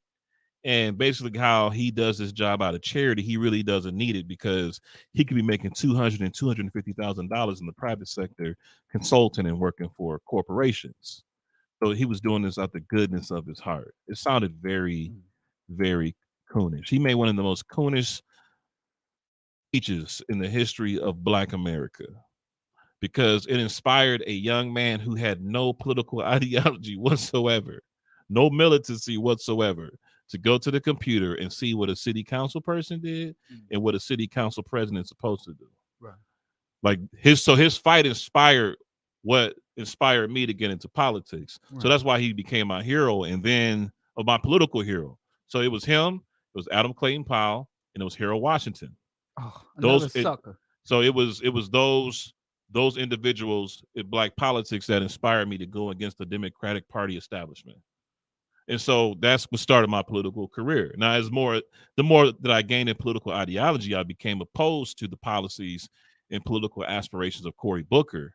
But that's where I started. And he was supported by the Koch brothers and or the I corporate do. I know all interests. that now. Yeah. And that whole documentary was funded by them, right-wing corporate interests. That's what I was trying to say about Obama. Like, they make these folks culture. They invest in this pop culture icon marketing campaign, PR campaign. Yeah. And they make them celebrities. Right. But that's what started it. And I didn't know that until I think there was an issue about Bain Capital. They were doing something in the financial sector, and the Obama administration were against it. And Cory Booker went on a national television show and said that Obama is penalizing private equity. And that was my first time where I said, who owns this guy? And then he had some investments by Panasonic. He had $100 million investment from Mark Zuckerberg into the public school system that people to this day don't know where the money has went. And those things started coming out about him that made me change my opinion of him politically. But the hood got hip to him real quick. That's why they were already skeptical of him. Right. I mean, before he got out of Jersey, before he even went national. Yeah. He's in white folks' pocket. And then he waited for someone to die to ascend to their seat and become the next U.S. senator. But he's bought and paid for by the corporations. He's a chump. Sucker. And he was a carpetbagger. Yeah. So Cory Booker. Yeah. So we both have our shame. We have our shame. Got skeletons in our political closet. I was watching not the remix show, but I was watching the show that Brother Geechee had on Amos Wilson. No, on Malcolm X. Oh, do you want me to play that last week? The fight I got into. Every time I turn around, people jump on me for telling. About Bernie?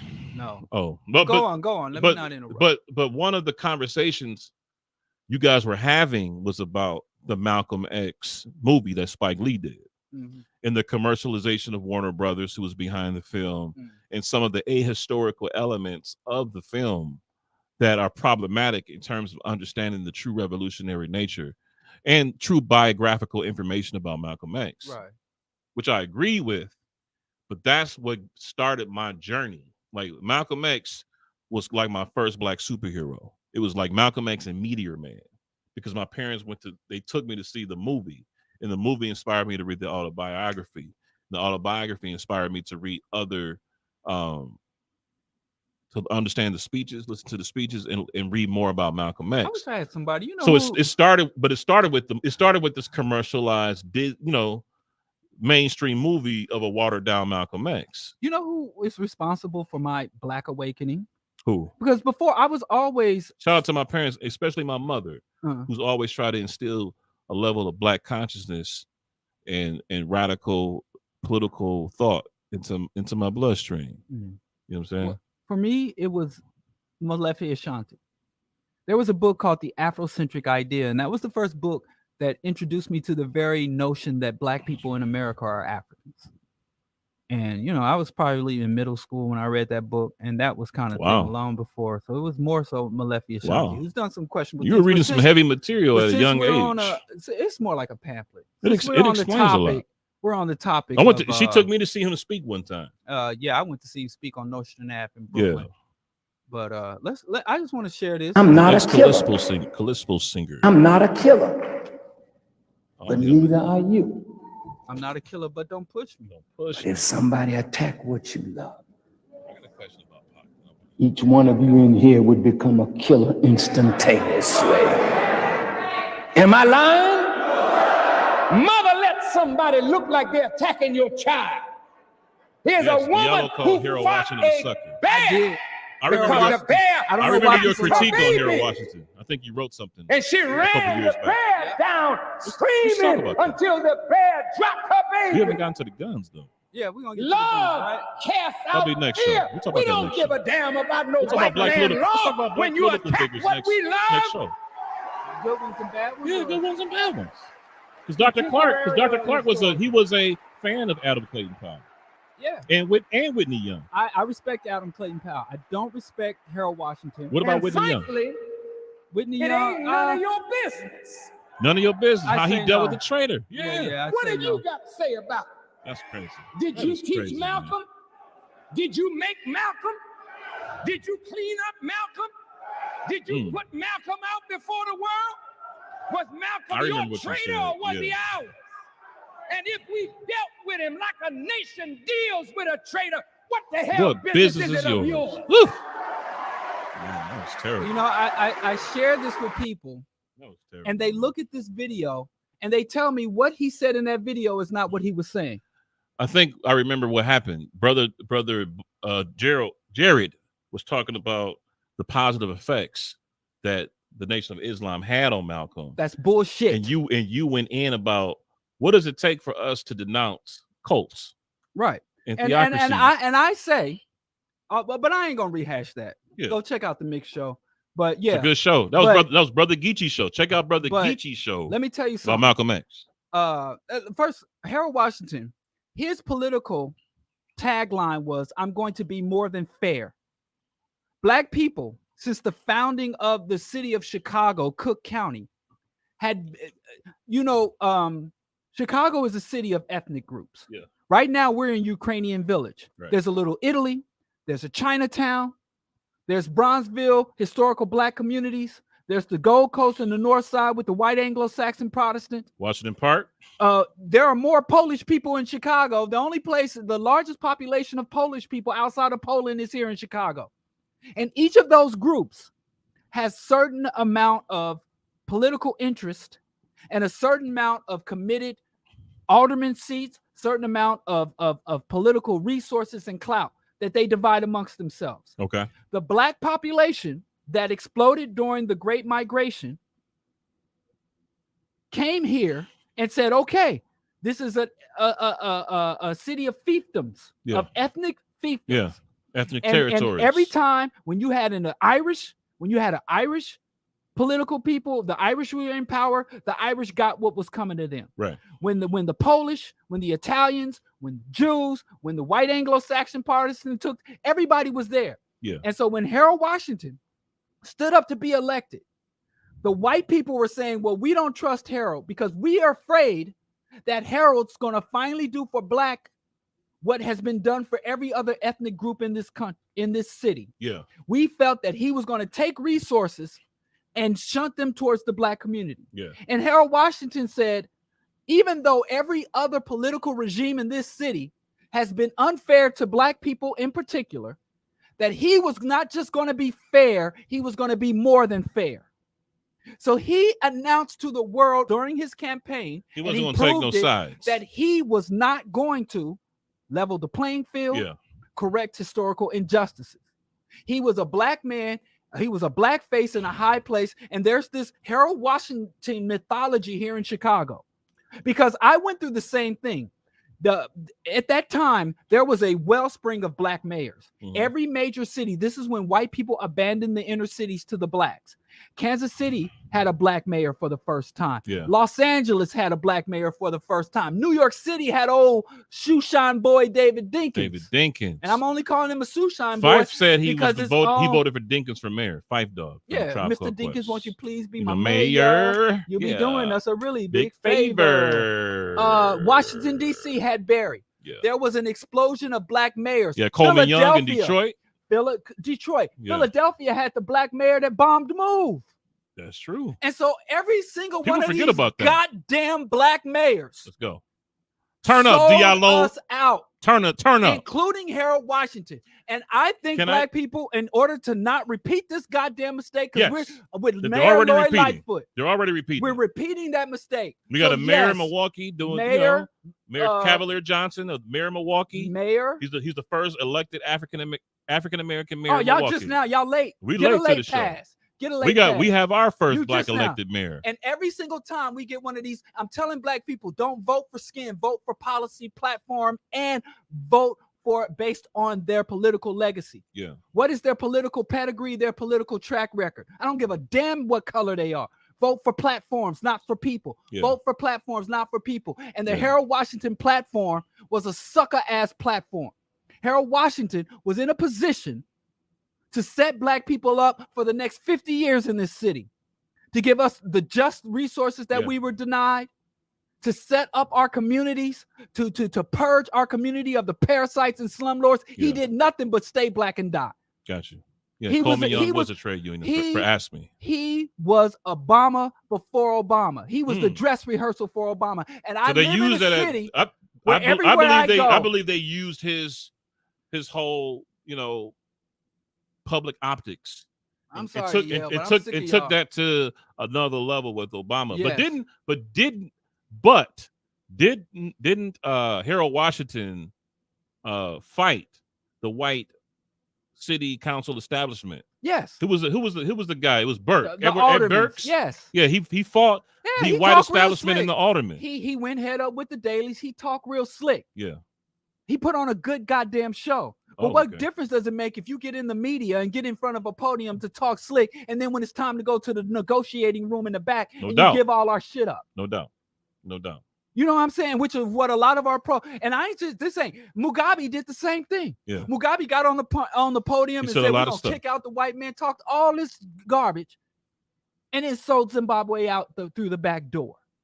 Yeah, so Mayor Johnson, who's just been elected, he's just been elected. So we don't even know what he's going to do, but just watch Lightfoot. You just have to watch what they do. Watch their David records. Deacons. Yeah. And so yes, black people, I understand after being told we are subhuman.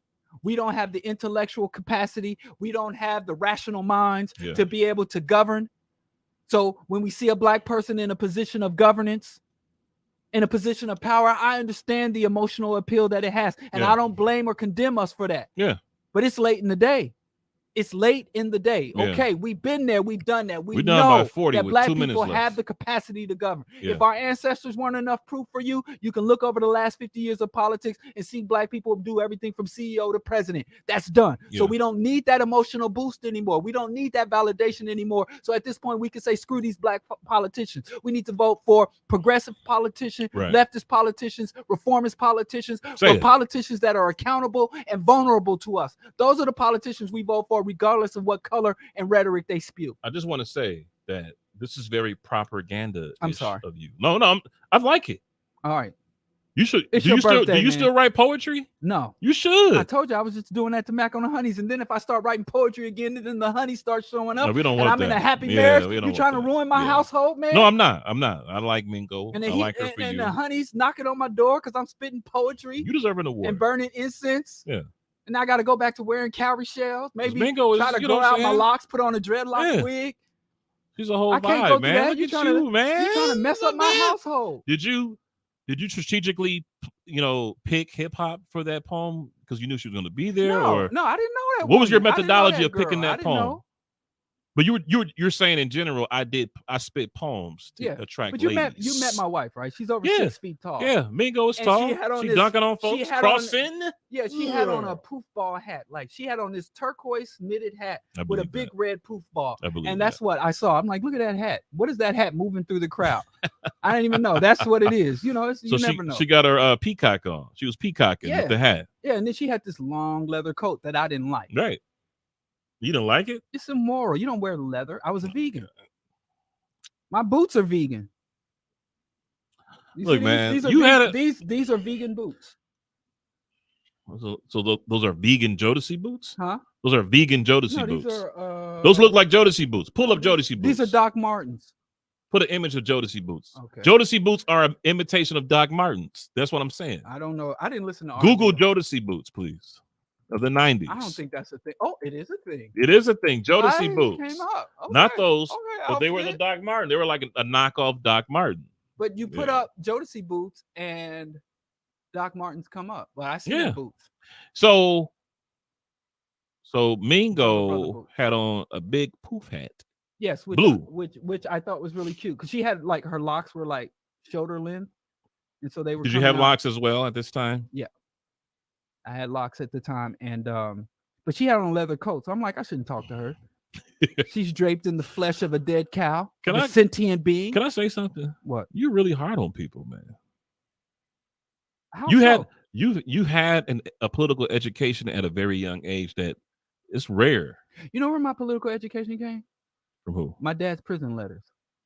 My dad would write me religiously. I'd get 2 to 3 Shout out to your dad who you don't talk to for radicalizing you. 8-page front and back single line handwritten letters from my dad.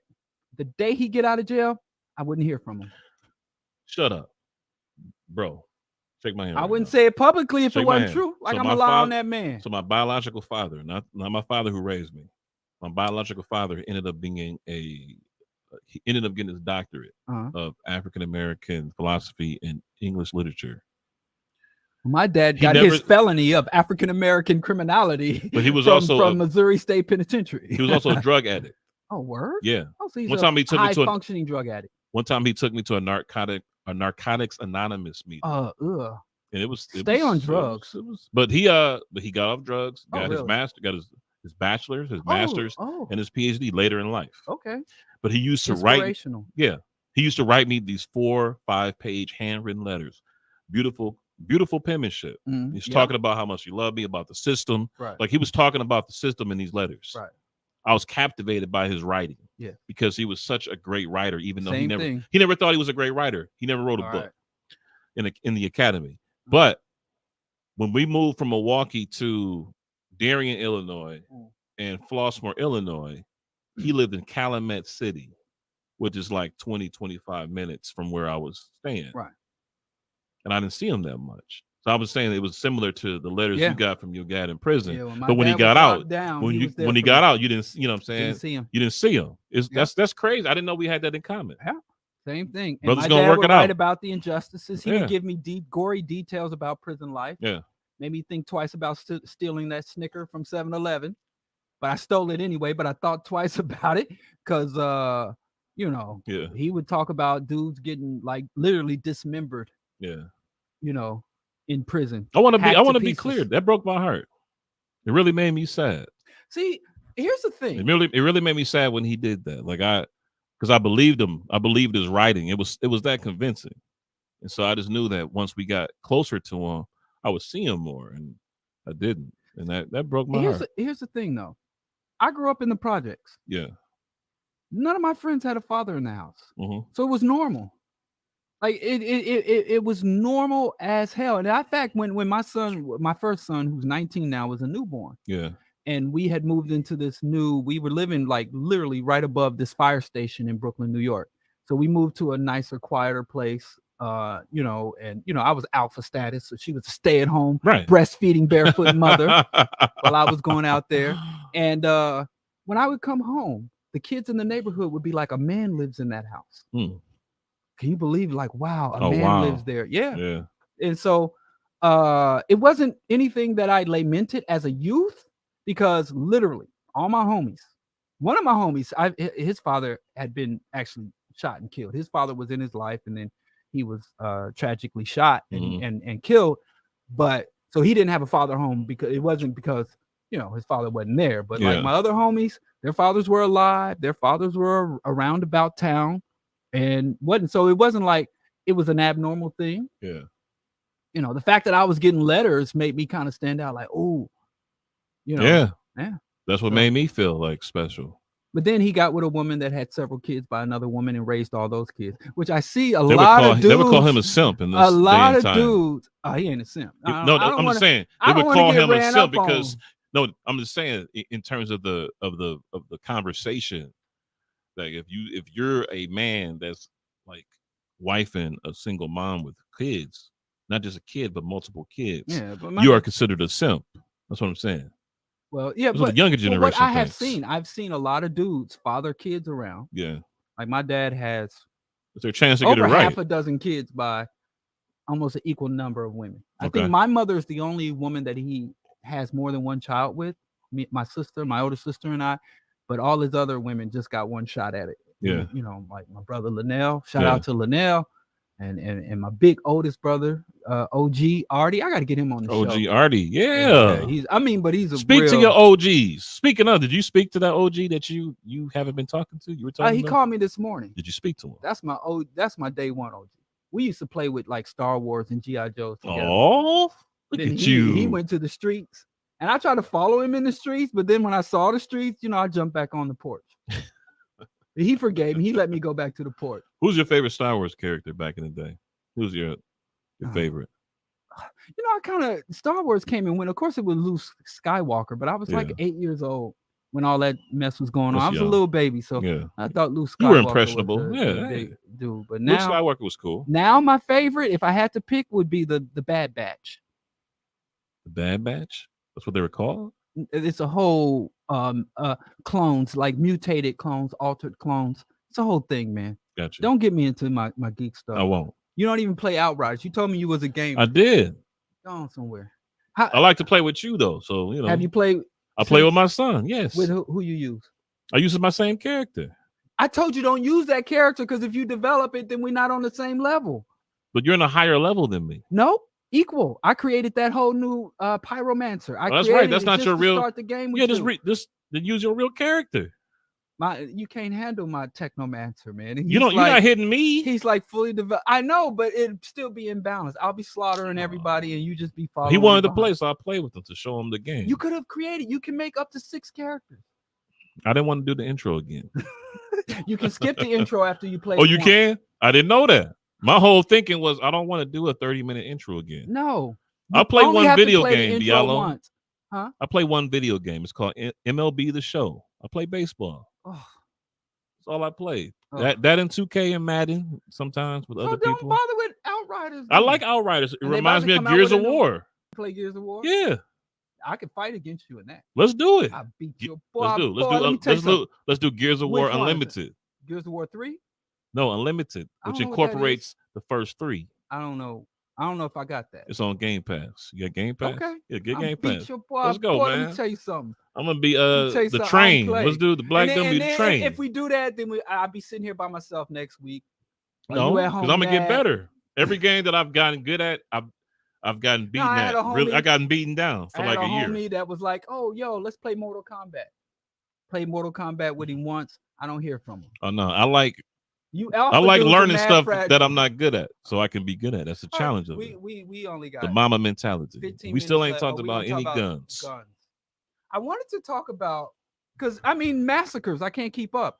You know what I wanted to deal with? What? The manifesto of the Buffalo shooter. Okay. There's really some. I just want to deal with some major points from because everybody knows about the Buffalo shooter. Right. But first of all, the concept of the Great Replacement. The white people. Here's the thing: power is the ability to define reality and have it act in a desired manner. Right. So, since white people have power, they define reality, and what they do as they define reality is they identify vulnerable populations as a threat to them. Then they proceed to target and attack these vulnerable populations. And so until we get power, we will be under siege as scapegoats for white anxiety and white hyper-aggression. Right, because they're thinking that we're going to do the same thing to them that they've done to us. Even though they have no historical evidence that we even have the capacity to do that. So we're not that type of people at all. The Great Replacement. Whereas they believe it's called cultural Bolshevism. Yeah. That they believe the Zionist occupied government, George Soros, is facilitating, financing, and encouraging non-whites to come into the United States to breed and then to displace white people economically, socially, culturally, and politically. Mm-hmm. And the reason why is because people of color are more docile and less intelligent than whites, and therefore the Zionists will be able to better control America and to take down America and take over America's wealth if it is populated by subhuman and inferior human stock. Gotcha. It's so much deeper than white people simply saying, oh, there's going to be black people where there was once white people, or they're going to be brown or Asian people. And even if you read a lot of books that black men love, like Behold a Pale Horse, Conspirators Hierarchy, The Unseen Hand, those racist books by delusional white men with this New World Order rhetoric, they state that in those books that minority people or people identified as minorities are more docile, less intelligent, and easier to control. And that's why Zionists push subhumans and inferior human stock.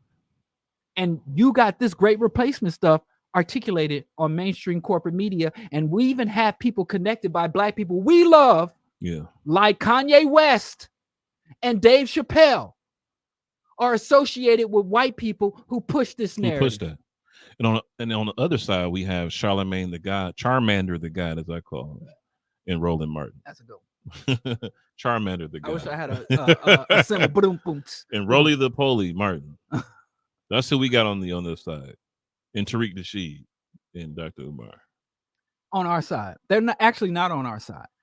Because you'll also notice that Dr. Tariq Umar Nasheed, Tariq Nasheed also pushes a replacement theory. Yeah, that with foundational Black Indigenous Americans are being replaced by African and Caribbean immigrants. That's true. So whenever you find a toxic white idea, you'll always find Black men particular, but some Black women that will mimic and create an Afrocentric version of that white reactionary idea. Right. And he makes paper. He started off as a pimp. He was talking about Pimp Chronicles and the Art of Mackin'. He was a Pan-African for a while when he was doing the Hidden Color series. And then he just made a magical transformation as a foundational Black American. That's an amazing journey in political thought and ideology. Did you see the Tariq Nasheed congressional pimp? Is that when he was walking up to the congressman? The Congress folks? Yeah. Yeah. He a bona fide pimp. Yeah.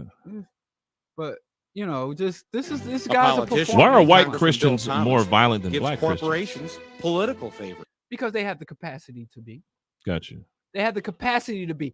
Is the indoctrination with slavery? Is the slavery indoctrination? Is that what makes Christianity more passive for Black people, but more aggressive? But for white people, they use it in terms of aggression. So any Christian is going to be aggressive. Christianity is a murderous murder cult.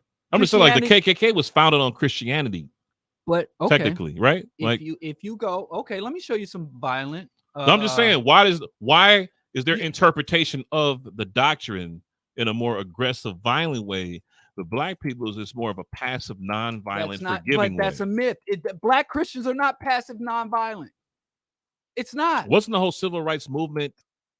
Yes, when they're going up against dictated on the premise of non-violence. Okay. Compassion. Okay, love. Let me explain this. Please. Christianity is a hierarchical religion that says respect your master. So no Christian is going to attack their master. They always attack people lower than them on the hierarchy, right? Right. So you notice white evangelicals, they don't shoot at white billionaires. They don't attack the white elites. White evangelicals attack poor people. They attack immigrants. They attack LGBTQAI people. So you notice anytime Christians are attacking in the name of Christ, they're always attacking people lower on the social hierarchy than they are. Okay.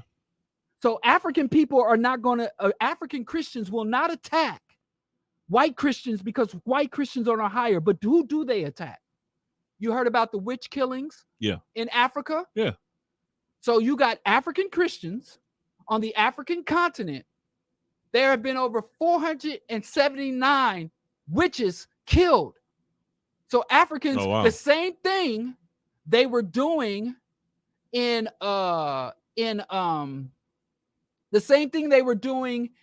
Salem, the witch trials, African Christians and Muslims.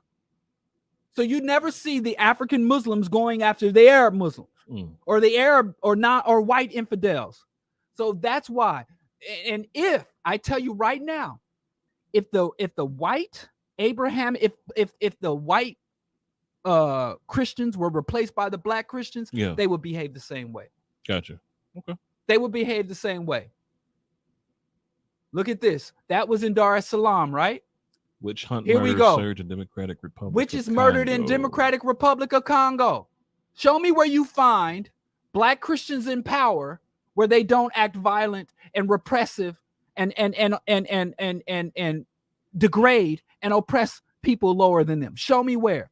This whole thing of Black Christian passivity is on their only passive in the face of their master because their God commanded them to obey their masters. But if you look in any Christian household, look how they beat the shit out of their children. Look at how Kirk Franklin talked to his own child. Oh, man, look at the amount of abuse that goes on in the Black church. Kirk Franklin channeled look how many Tupac's Tupac hit him up. The inner spirit of Tupac when he talked to his son. Look how many black gay kids were thrown out of the home, thrown into the streets by their Christian parents. What's your opinion of liberation theology? Like it is a contradiction. Okay. I do have respect for black revolutionaries who are people of faith. Okay. But when you find a true revolutionary, they are acting inconsistently with their religion and they don't have the blessing. Malcolm X was killed by his cult when he became a true revolutionary and abandoned his reactionary ideas. But he wasn't killed by Orthodox Muslims. He was killed by Muslims. What difference does it make? He was killed by non-Orthodox cultist Muslims. He was killed by Muslims. So what? You think they're not Orthodox? Okay. I'm just saying they were not Orthodox. Okay, do we need to go to the Orthodox Muslims? Do we need to go to Libya? Do we? Do we need to go to Dubai? Do we need to go to Dubai? I'm just saying that Orthodox. Orthodox To Saudi Arabia and all the African people. I'm just saying that Orthodox Muslims saw the Nation of Islam as a bastard child of their religion. Okay, but how is that relevant to my point, though? I'm just saying that he wasn't killed by Orthodox Muslims. He was killed by Muslims, non-Orthodox people Muslims. Who identify as Muslims, whatever. Right, but Yaqub, there's some differences, right? Yes, it's like to say there's some differences, and right? There's some commonalities, and I'm dealing with the commonalities. What I am telling you is when you talk I about accept that. When you talk about, you look at Romero, the South American liberation theologist that was assassinated, right? Did the Catholic Church embrace and support him? No. Whenever you find a liberation theologist, you'll find that the institution that they come out of does not embrace or support them. So that's why it's not really truly liberation theology, because the theology comes back later after the public says this person is a hero, and then the religion comes back. The Baptists didn't want shit to do with Dr. King until after Dr. King was canonized, and then after he was dead, they came back and tried to abase him. The same thing with the Nation and Malcolm. Gotcha. So no, there's no liberation theology, and black Christians are not more passive than white Christians. It's just that the black Christians have a smaller population upon which they can aggress against than the white Christians. The white Christians have all non-white people. They have all non-white people around the globe. And black people have their children. Whereas the black Christians only have a limited number of people that are lower than them on the economic. My uncle, Gene, Pastor Bowie, who passed away. He was living in a ranch house collecting big dollars, driving Cadillacs when the majority of his congregation were impoverished. And whenever someone stepped out, including myself, he would threaten violence against them. He threatened to bust my head open because I was complaining about police mistreatment of black people in the shopping areas. How big were his more rims? And more black. He didn't have rims. He had the factory rims. He wasn't hustling harder then, man. Please let go of the myth that black Christians are passive and peaceful, whereas white Christians are violent. Please let go of that. And if you think that you can live under a black Christian theology and it won't be burning witches and oppressing women and castrating and abusing men, if you think that's going to happen, remember after the Diamond Roof shooting, what happened? The next day they had the black folks, the survivors of the families in the church and other members of the church had a press conference, and they said they forgave Diamond Roof. But imagine if a black criminal went in there. Imagine if a Crip or a Blood went into a church and shot up a church. I promise you that forgiveness wouldn't have been there. Gotcha. Real talk. So you're saying saying black Christians are more violent horizontally with each other. No, descending violence. It's descending violence. So if you got two, but you're saying they're more violent with other black people. That's horizontal, right? No, what I'm saying is the Christian theology. Any true adherent to the Christian theology, number one, is going to devalue human life. They're going to devalue human life because the Christian theology says that humans are inherently sinful, born into sin. They're going to devalue life because they believe life is eternal, and anything that has an endless supply of, it has low value. Anything that there's an endless supply of, you devalue. Wow. So if you believe in eternal life, there's no way you can value life. Got you. The only time you can value something is if you appreciate the rarity and scarcity of it. Life is not eternal. You're not going to, this is the only life you have, and you should value it. I know that life is very limited. Yeah. And very rare. Yeah. And this is it. I value my life and everybody's life, including the life of the cows and pigs and chickens y'all love to murder for no reason. Don't forget. You said the cows and the chickens? Let's not forget the pigs. I said the cows, the pigs, and the chickens. Cow. Oh, you got them all covered. So I appreciate that. Let's talk about the sheep, the lambs, lamb chops. Anybody, you look at the Shrimps. You look at the Korean church. Yeah. You look at the Korean church. I'm just saying, don't forget the crab legs. You look at Reverend Sung Young Moon. Yeah. And the Unitarian church. Yeah. You cannot be a good, just, righteous, humane Christian. Because if you are, you are not following Christian doctrine. Right. Christian doctrine is inhumane. Yes. It's violent. Yes. It devalues women, children. It views them as property that you respect, can kill at your But do will. you respect the fact that everybody has a trajectory? And so, and you make pit stops at different points of political ideology, of religion, religious enlightenment that gets you to the path of being a revolutionary. Like everybody, everybody's not. Everybody has a point. Accept that. No, we do have 3 minutes, so let's do some housekeeping and let's keep this conversation going because I want. But let me just answer your question. Everybody's not on their way to become a revolutionary, and I don't. But you started in the church, and you became and. Look where you become. And there was a dozen other black dudes that was in the church that are still in the church. My younger brother. Everybody love him dearly. Everybody has a journey. But he's a Jesus freak. Jesus Christ. Right. And he's not going to be a revolutionary. Everybody doesn't take embrace the trajectory, but there's a trajectory. No, it isn't. It's 3 minutes. No, I think revolutionaries are quite rare. That's why I think they're some of the most valuable people in our community. Talk about high value. So you're a high value revolutionary? Being a black. Let me tell you. Black people making a positive contribution to our just aspirations are the most valuable people in our community. Okay, 2 things. We have 3 minutes left, so let's transition to some housekeeping. And are you saying that on a Pan-African dating site, you would be considered a high-value man because you're a high-value revolutionary? That's not for me to call. Gotcha. We in the Pan-African movement don't deal with self-appointments. The people must choose their leaders. People must choose. The people. So I leave that up to the people to determine. I do what's right, and I leave the people to make those calls. I won't appoint myself as the prince of Pan-Africanism. But if the people want to anoint me as such, then I'm down with that. I just want to say that Frederick Douglass said, we don't know that guy. Frederick Douglass, his estate said, we don't know Dr. Umar. He ain't kin to us. Politics and bullshit every Wednesday. He wouldn't say that because 7 p.m. to 9 p.m. Q4 Radio. Politics and bullshit on YouTube. Politics XBS. Happy birthday, brother. On Biddle. Instagram and Facebook. I am Brother Biddle. Today is my birthday. I am 41. That is Brother Diallo, as you know, who also has his own show on Mondays at 7 a.m. And it's on the I Mix What I Like on Black Power Media on Fridays at what time? 7 a.m. 7 9 a.m. So make sure that you catch him. Yeah, with Dr. It's my birthday. I couldn't think of a better way. I mean, I can think of some better ways, but I'm glad that I drove 2.5 hours in thunderstorms and fog and bad driving to be here with my good brother from the South Side. Yes. As we talk about politics and bullshit every Wednesday on Q4 Radio. Support Q4 Radio. Support Black Power Media. Brother Geechee, Brother Jared. We're going to have to come up with some merch and other stuff. We do. Some tank tops, some draws. I'm not putting my name on no dude. Remember, R. Kelly was like best. He was like best of both worlds. Yeah, he said best of both worlds. Condoms. We should have known then. We should have known then. I don't know. No R. Kelly song. But we should come up with some merch. You're right. But politics and bullshit, everything about black politics and everything and all the bullshit in between. What you gonna do with the rest of your birthday? I don't know. I'm gonna celebrate. I was born on Memorial Day, so I'm gonna celebrate the whole week. I don't know yet. And we didn't get to. We got to start sticking to the schedule. Somebody has to stand. It is my birthday, sugar. Thank you so much. So we talked about the Great Replacement. We talked about the Great Replacement. But we're gonna deal with white ideology. Okay, next. You know what? We're over, but let's take 2 minutes just to go over and talk about next week. Let's talk about.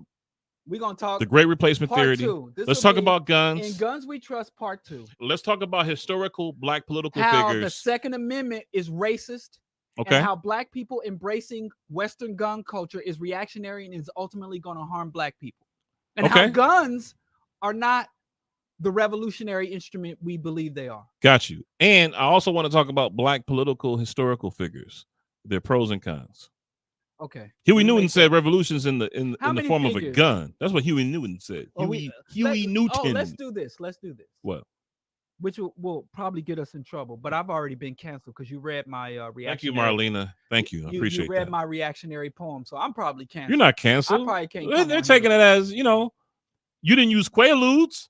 So what can we say about you? You were just listening to Brand Nubian spitting some misogynistic patriarchal rhymes. But I just want to say the 2 poems that I spit tonight, you were spitting hot fire like Dylon from Making the Band. Anti-Asian racism. Dylon. That's how much you was spitting, fam. Let's do this. Put that over a Pete Rock beat, and you're selling 500,000 gold units. Let's do of this. The album. Let's do this. Units in the city. We're gonna grade black leaders. Let's do it historically and give them a grade from Can we A grade to F? Can we grade entertainment leaders too? If they all black leaders. Now, if they're just an entertainer, a leader. No. We have to define what a leader is. We have to define what a leader is. Yes. And then if a leader just has followers. If an entertainer fits it, because I'm not against entertainers leading. Okay. I think Bob Marley, Fela Kuti, Paul Robeson, there have been some scholar revolutionary entertainers. It is my birthday. 41. Thank you. It's a privilege to be 41. So we're gonna grade. We're gonna just have a selection. Let's do it. Of black leaders. I love it. And we're gonna grade them. And I'm just doing this to try to get you canceled too, because you're reading my problematic poetry. So I'm gonna the whole purpose of me doing this show is to get canceled. Really? Yeah. I'm trying to stay. I want the love of the people. I love the people. I want them to love me back though. So I don't want to. This is one of the highlights of my week. Driving to Chicago and talking with the Black Power Grinch. This is one of my, you know what I'm saying? This is what I look forward to doing. I had a good workout. I worked out with a dumbbell today. I worked out too. I feel vigorous. What did you do? How do you do body weights? What do you do? Yeah, I do weights and stretching. Remember when you had the capoeira class and you had the capoeira? And then you did some stuff on Sunday. It was some fighting stuff on Sunday. Fighters, yeah, the Freedom Fighters. Yeah. You know what I was trying to do? That's how much I go back. And paintball. You know what I was trying to do? I would light your ass up in the pit. You know what I was trying to do? What? I was trying to establish what was called a urban militia. And I was following the principles of guerrilla warfare. How do you say capoeira? Capoeira. Capoeira. And thank you, James. The bottom fell out of that effort. I Brittany Ryan, thank you, sis. But anyway, I should go back to freedom fighters and all that. That's what I respect about you, man. You just weren't talking some shit in academia. You was out here organizing. I failed at revolution so hard. But didn't you say you would rather die a failed revolutionary than what you say? I said I'd rather fail at revolution than succeed at selling out. You know what I was thinking about today? Driving. I said I wish I would have met Diallo when I was in office. We would have made a good team. You know, I was working with a local politician. Were you? And I wrote a whole political platform, and I wrote political speeches, and I was advising on his campaign. What you do? And he went against everything I told him. I wish I would have met you during my political time. This is the recent mayoral election. I was showing up, and he just didn't. He said I went too far. It was too radical. I said there's no such place. That's how I feel. I'm like, this is the Trump era. All the limits are off. I also want to talk about Bernie Sanders, man. Don't you talk about Bernie now? This conversation. Don't you know now, Mr. Bernie been good to us. No, this conversation you and Dr. Jared have about Bernie Sanders is very good to us now. Now he don't come from that perspective. He does not come from that perspective. Miss Bernie been good to us. You actually are defending Bernie Sanders in this conversation. He's actually harder on Bernie than you are. Yes. I think that the black community should have supported Bernie Sanders. Should we do a 7 to 10 show? I think we should do a 7 to 10 show, man. Can you stay out that late? Yeah. You're married. I'm not married. You would. I have a lady. You're married. Yeah, but you know. Yeah, and Dr. Mingo is taller than you. I'm taller than my woman. No, yes, she is. She ain't taller than you. She is taller than you. Not even when she got longer arms than you. No, she don't. And she could dunk on you.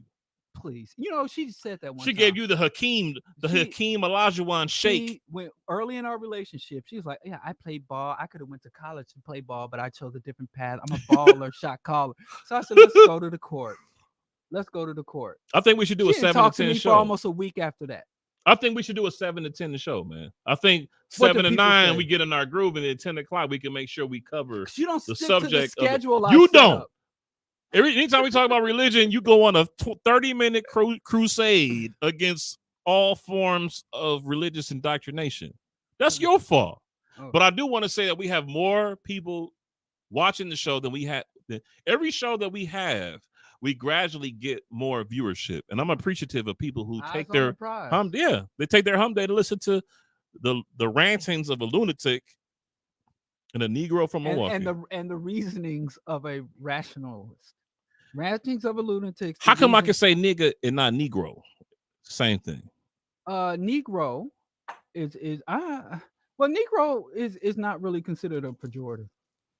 I'm just saying every popular black comedian has used the word nigga. Yes.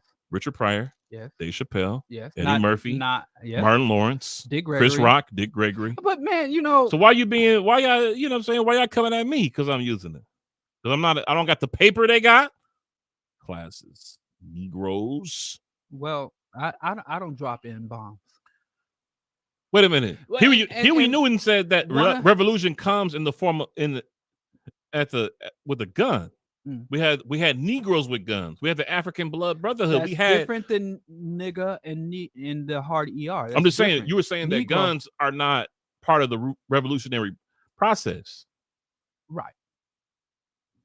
But Fidel Castro used the gun for revolution. Yes, and Fidel Castro and Che Guevara both discussed the potential for guerrilla and revolutionary warfare within the United States, where you have a developed industrial nation versus an agrarian.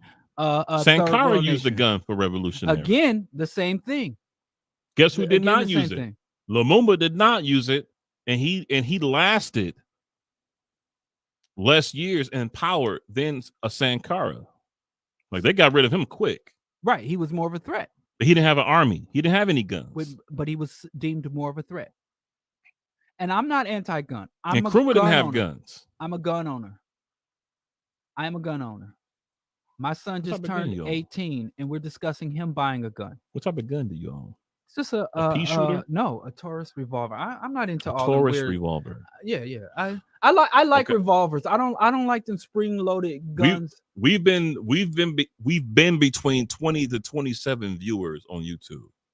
It's 9:08, 8 minutes after our show, and we're still at 20 viewers. So I think we should do a later show, man.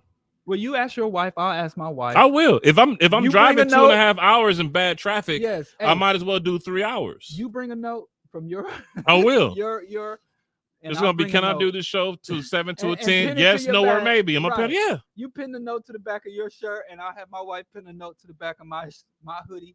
And who got the flyer hoodie today? DJ B Love, thank you. Thank you everybody who's wished me happy birthday. See, you were wearing hoodies, so I decided to wear a hoodie to match that energy. We got to get some politics. I didn't mean to stun on you, though. We got to get some politics and bullshit hoodies and T-shirts. I didn't mean to stun on you. You didn't, man. Yes, I did. No, did you? And guess how much this cost? You can't really stun on me. Guess how much I paid for this? What you mean? $13. That's pimpish. And it's not even. Mine was 25. Like, see, but it was black owned. And I got the Mark S6 button. I'm not gonna stun on you no more. I'm gonna go back to my lane. I just had to let you know if I wanted to. Nobody worry about that. I think we should do a 7 to 10 show. Okay. So let's talk to powers that be at this station. Let's do 7 to 10 because I feel like I'll talk to John because I feel like we already over. Like, we're already over. But I feel like 7 to 9 we'll get through our natural intellectual banter and bullshit, and then 9 to 10 we can really hone in on the topic for the night. Yes. Yeah, we can cut ourselves off like no more. And we won't have interruptions 9 to 10. If you stop promoting the myth that Black Christians are passive and not, I think they are.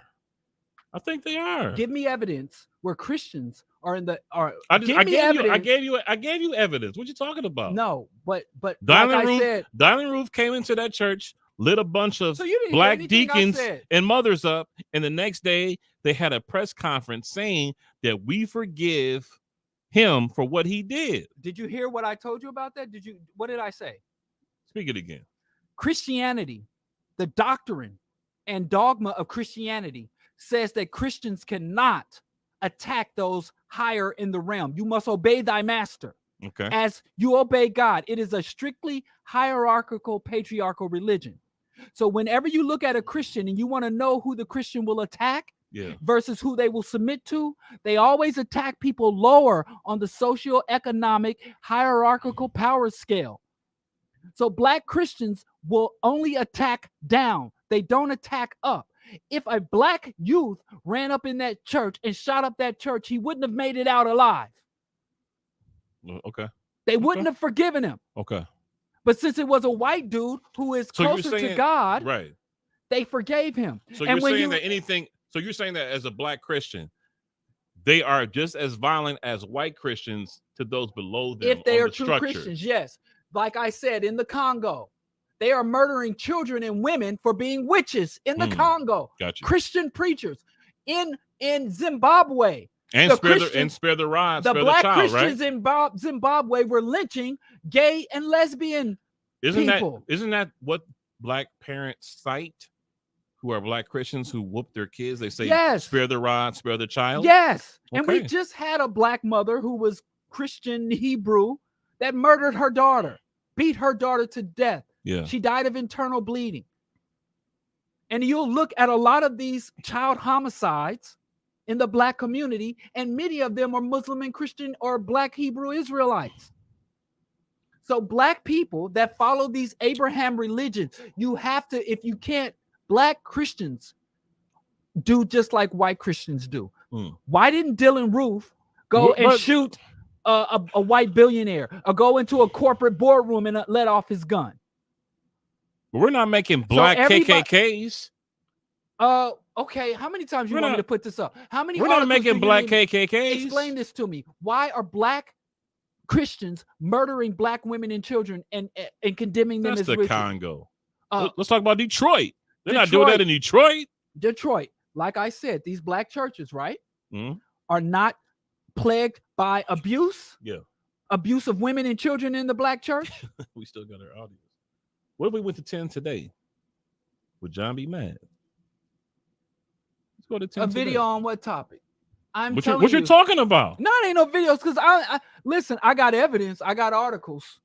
Black Christians, if they follow Christianity, it is a violent religion. It is, listen, there's a saying that if you can believe absurdities, you will commit atrocities. If I can make you believe absurdities, you will commit atrocities. You will commit atrocities.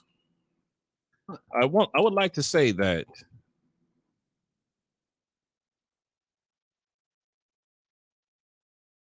it was Voltaire that said that. You have to respect a person's political trajectory. Those who make you believe absurdities can make you commit atrocities. Here it is. Voltaire said, those that can make you believe absurdities can make you commit atrocities. And one thing you find about people who commit atrocities, one thing you will find is that when you look into their beliefs, their ideas, their value systems, they're absurd. I'd like to shout out absurdities. Can I shout out Sugar Booger? She shared about our show today on Instagram.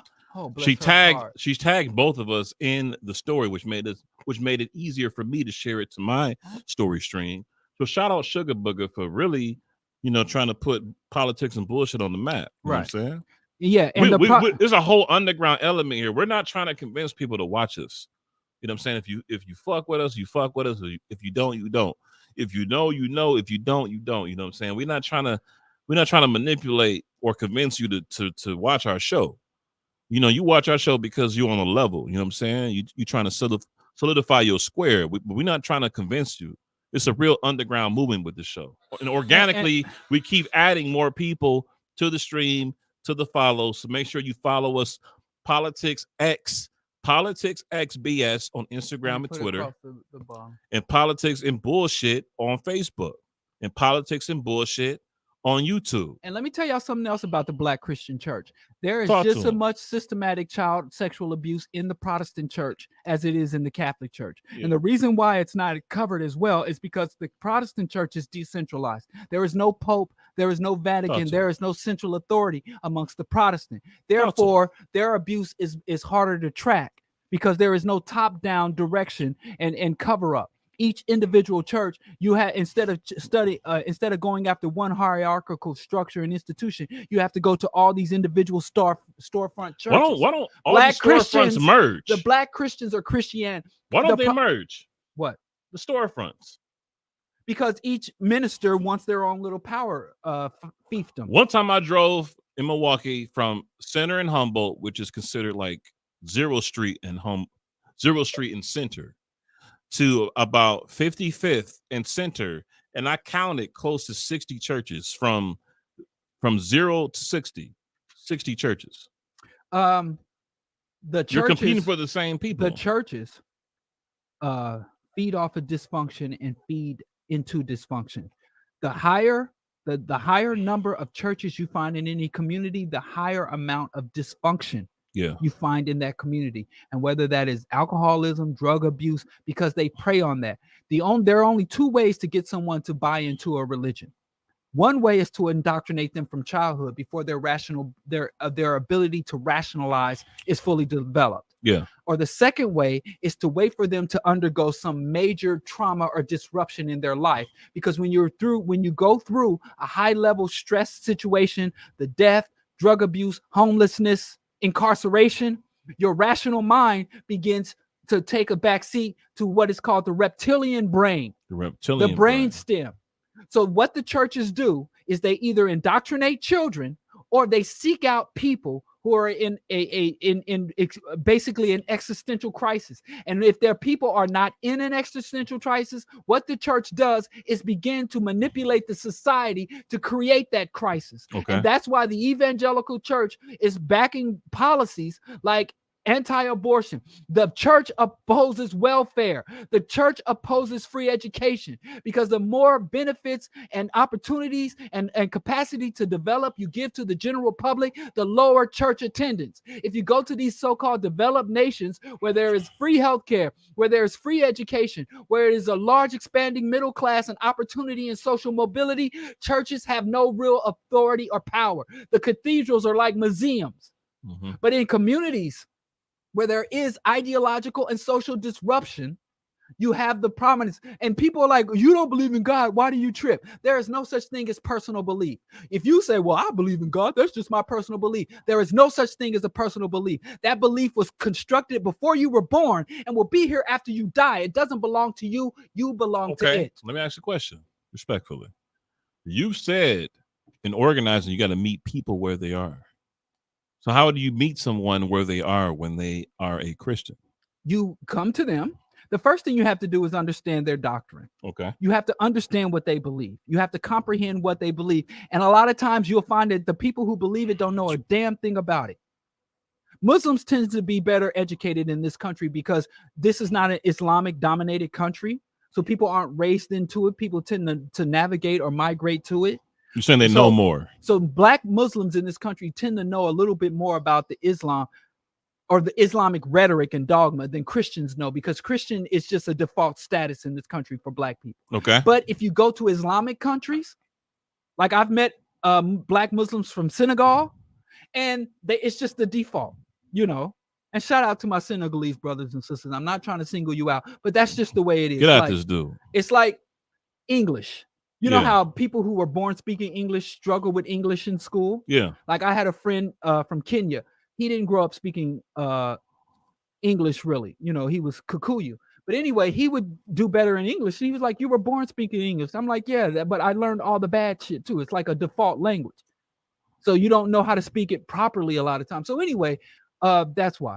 But we got to dispel this myth about we can do it better. We can get into Christianity and not be imperialist. Black people can do Christianity without being violent. Black people can do Christianity without being jingoistic.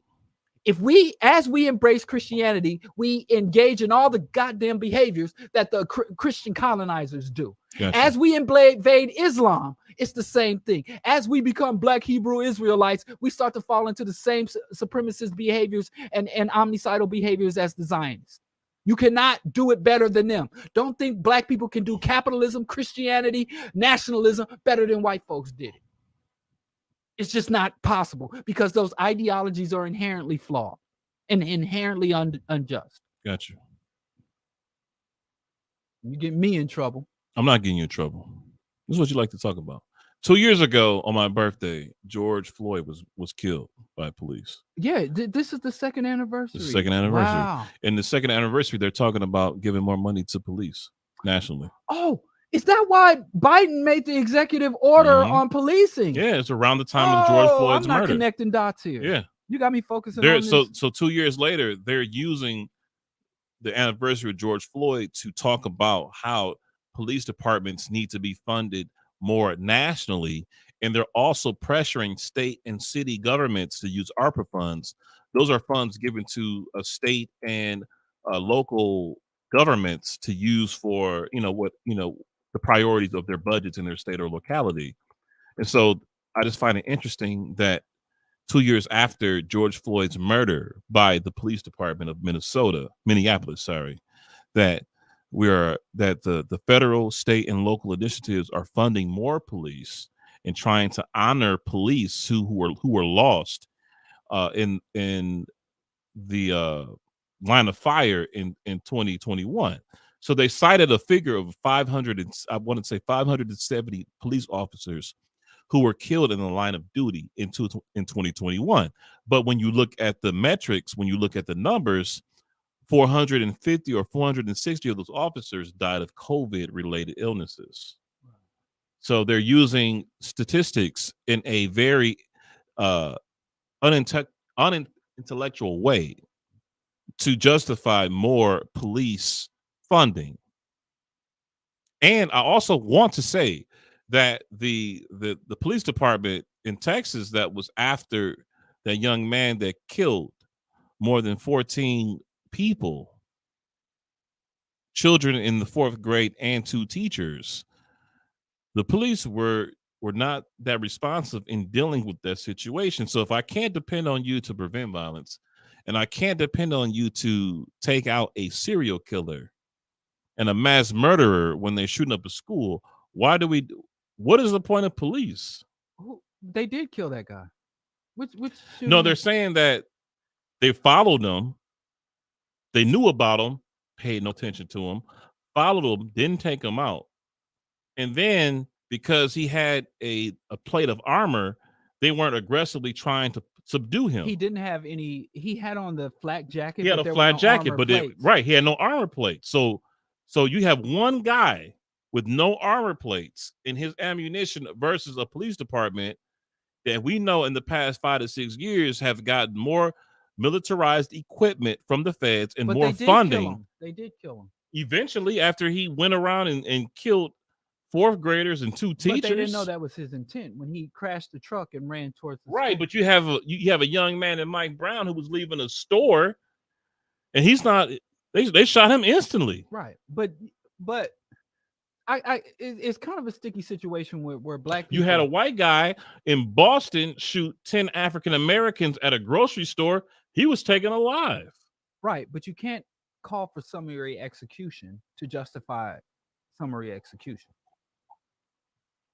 I'm just observing the differences in how certain people are treated based on their skin color when they're behind the trigger of a gun. I agree, but we can't say, well, we want the police to start to summary execution of everyone.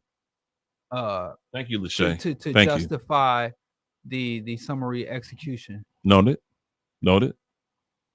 I think we should do it 7 and 10 the show. We're at 9:24. We're still rocking. The station hasn't called to tell us to get off. They're probably John's probably asleep. Right. He's not watching. Yeah, but we gotta. Should we end at 9:30? We gotta go through the proper channels. Let's end at 9:30 and go through the proper and we channels. have to look at the schedule too. But yeah, I don't think anyone's after 9 o'clock. There's definitely a show. Let me look at the schedule. Oh, Kahari Lemuel's coming on soon. What time? I don't know. I can't. It's you can't military even see time. I'm a civilian. What's the military? I can tell you. What's the military time? I think that's 18. 18. So that's 6 o'clock. So he comes that's on 9:30. You're looking here. I'm looking over there. That's the 21. Here's the event. What? These are the upcoming shows. But anyway, y'all should be next show. Y'all should be on Q4 listening to Q4 day and night. The next show is at 9:30, so we need to get off by 9:30. Where you see that? Oh, Kalam Taras. Look in the queue. The next show is Kamal. Why doesn't he? So we're gonna have to get off. Why doesn't he? There should be a schedule posted. You should talk to him about that. Yeah. But shout out to Q4 Radio. Shout out to all independent black media, all independent media that's out here, telling the true stories and asking the real questions and having the real conversations that the mainstream community and the mainstream media will not have because they are bought and paid for by the oligarchs. Is that fair to say? Yeah, we broke. Listen to broke people. We ain't got no reason to lie. Poor righteous teachers. We ain't got no reason to lie. Ain't nobody paying us to lie. And in New York, they got an expression, respect the jooks. You know what I'm saying? I'm driving 2 to 2.5 hours, and it's really an hour and 20 drive from me from Milwaukee to downtown Chicago. The fact it takes me 2.5, it takes me an hour to go 20 miles from when 294 and I-94 merge. That's why it takes me 20 minutes to go 25 minutes. That's why you need respect to move the to jokes. Chicago. All my homies move out of Chicago. I've lived there before. Chauncey left Chicago. I lived on 53rd and King Drive before. And I keep telling all my homies, listen, I'll protect you. You be all right. You stay here. Don't run. But I enjoy it because I enjoy my good brother. I enjoy you all. This is fun for me. I got to come all the way from Bronzeville. That's 20-30 minutes. Still. You can take the street. I'm a hood too. I don't like leaving the hood. And they got express lanes. Let's talk about that. No, they don't really. They do. I got to go through the loop. And there's construction on I-94 going. It's a huge going northbound. Point. It's terrible. Yeah, so I should be able to get here in like 15 minutes, and it takes me over half an hour. But we appreciate you listening every Wednesday. Politics XBS on Instagram and Twitter. Politics and Bullshit on Facebook and YouTube. Please like our pages. No, we're not subscribe to our pages. We are.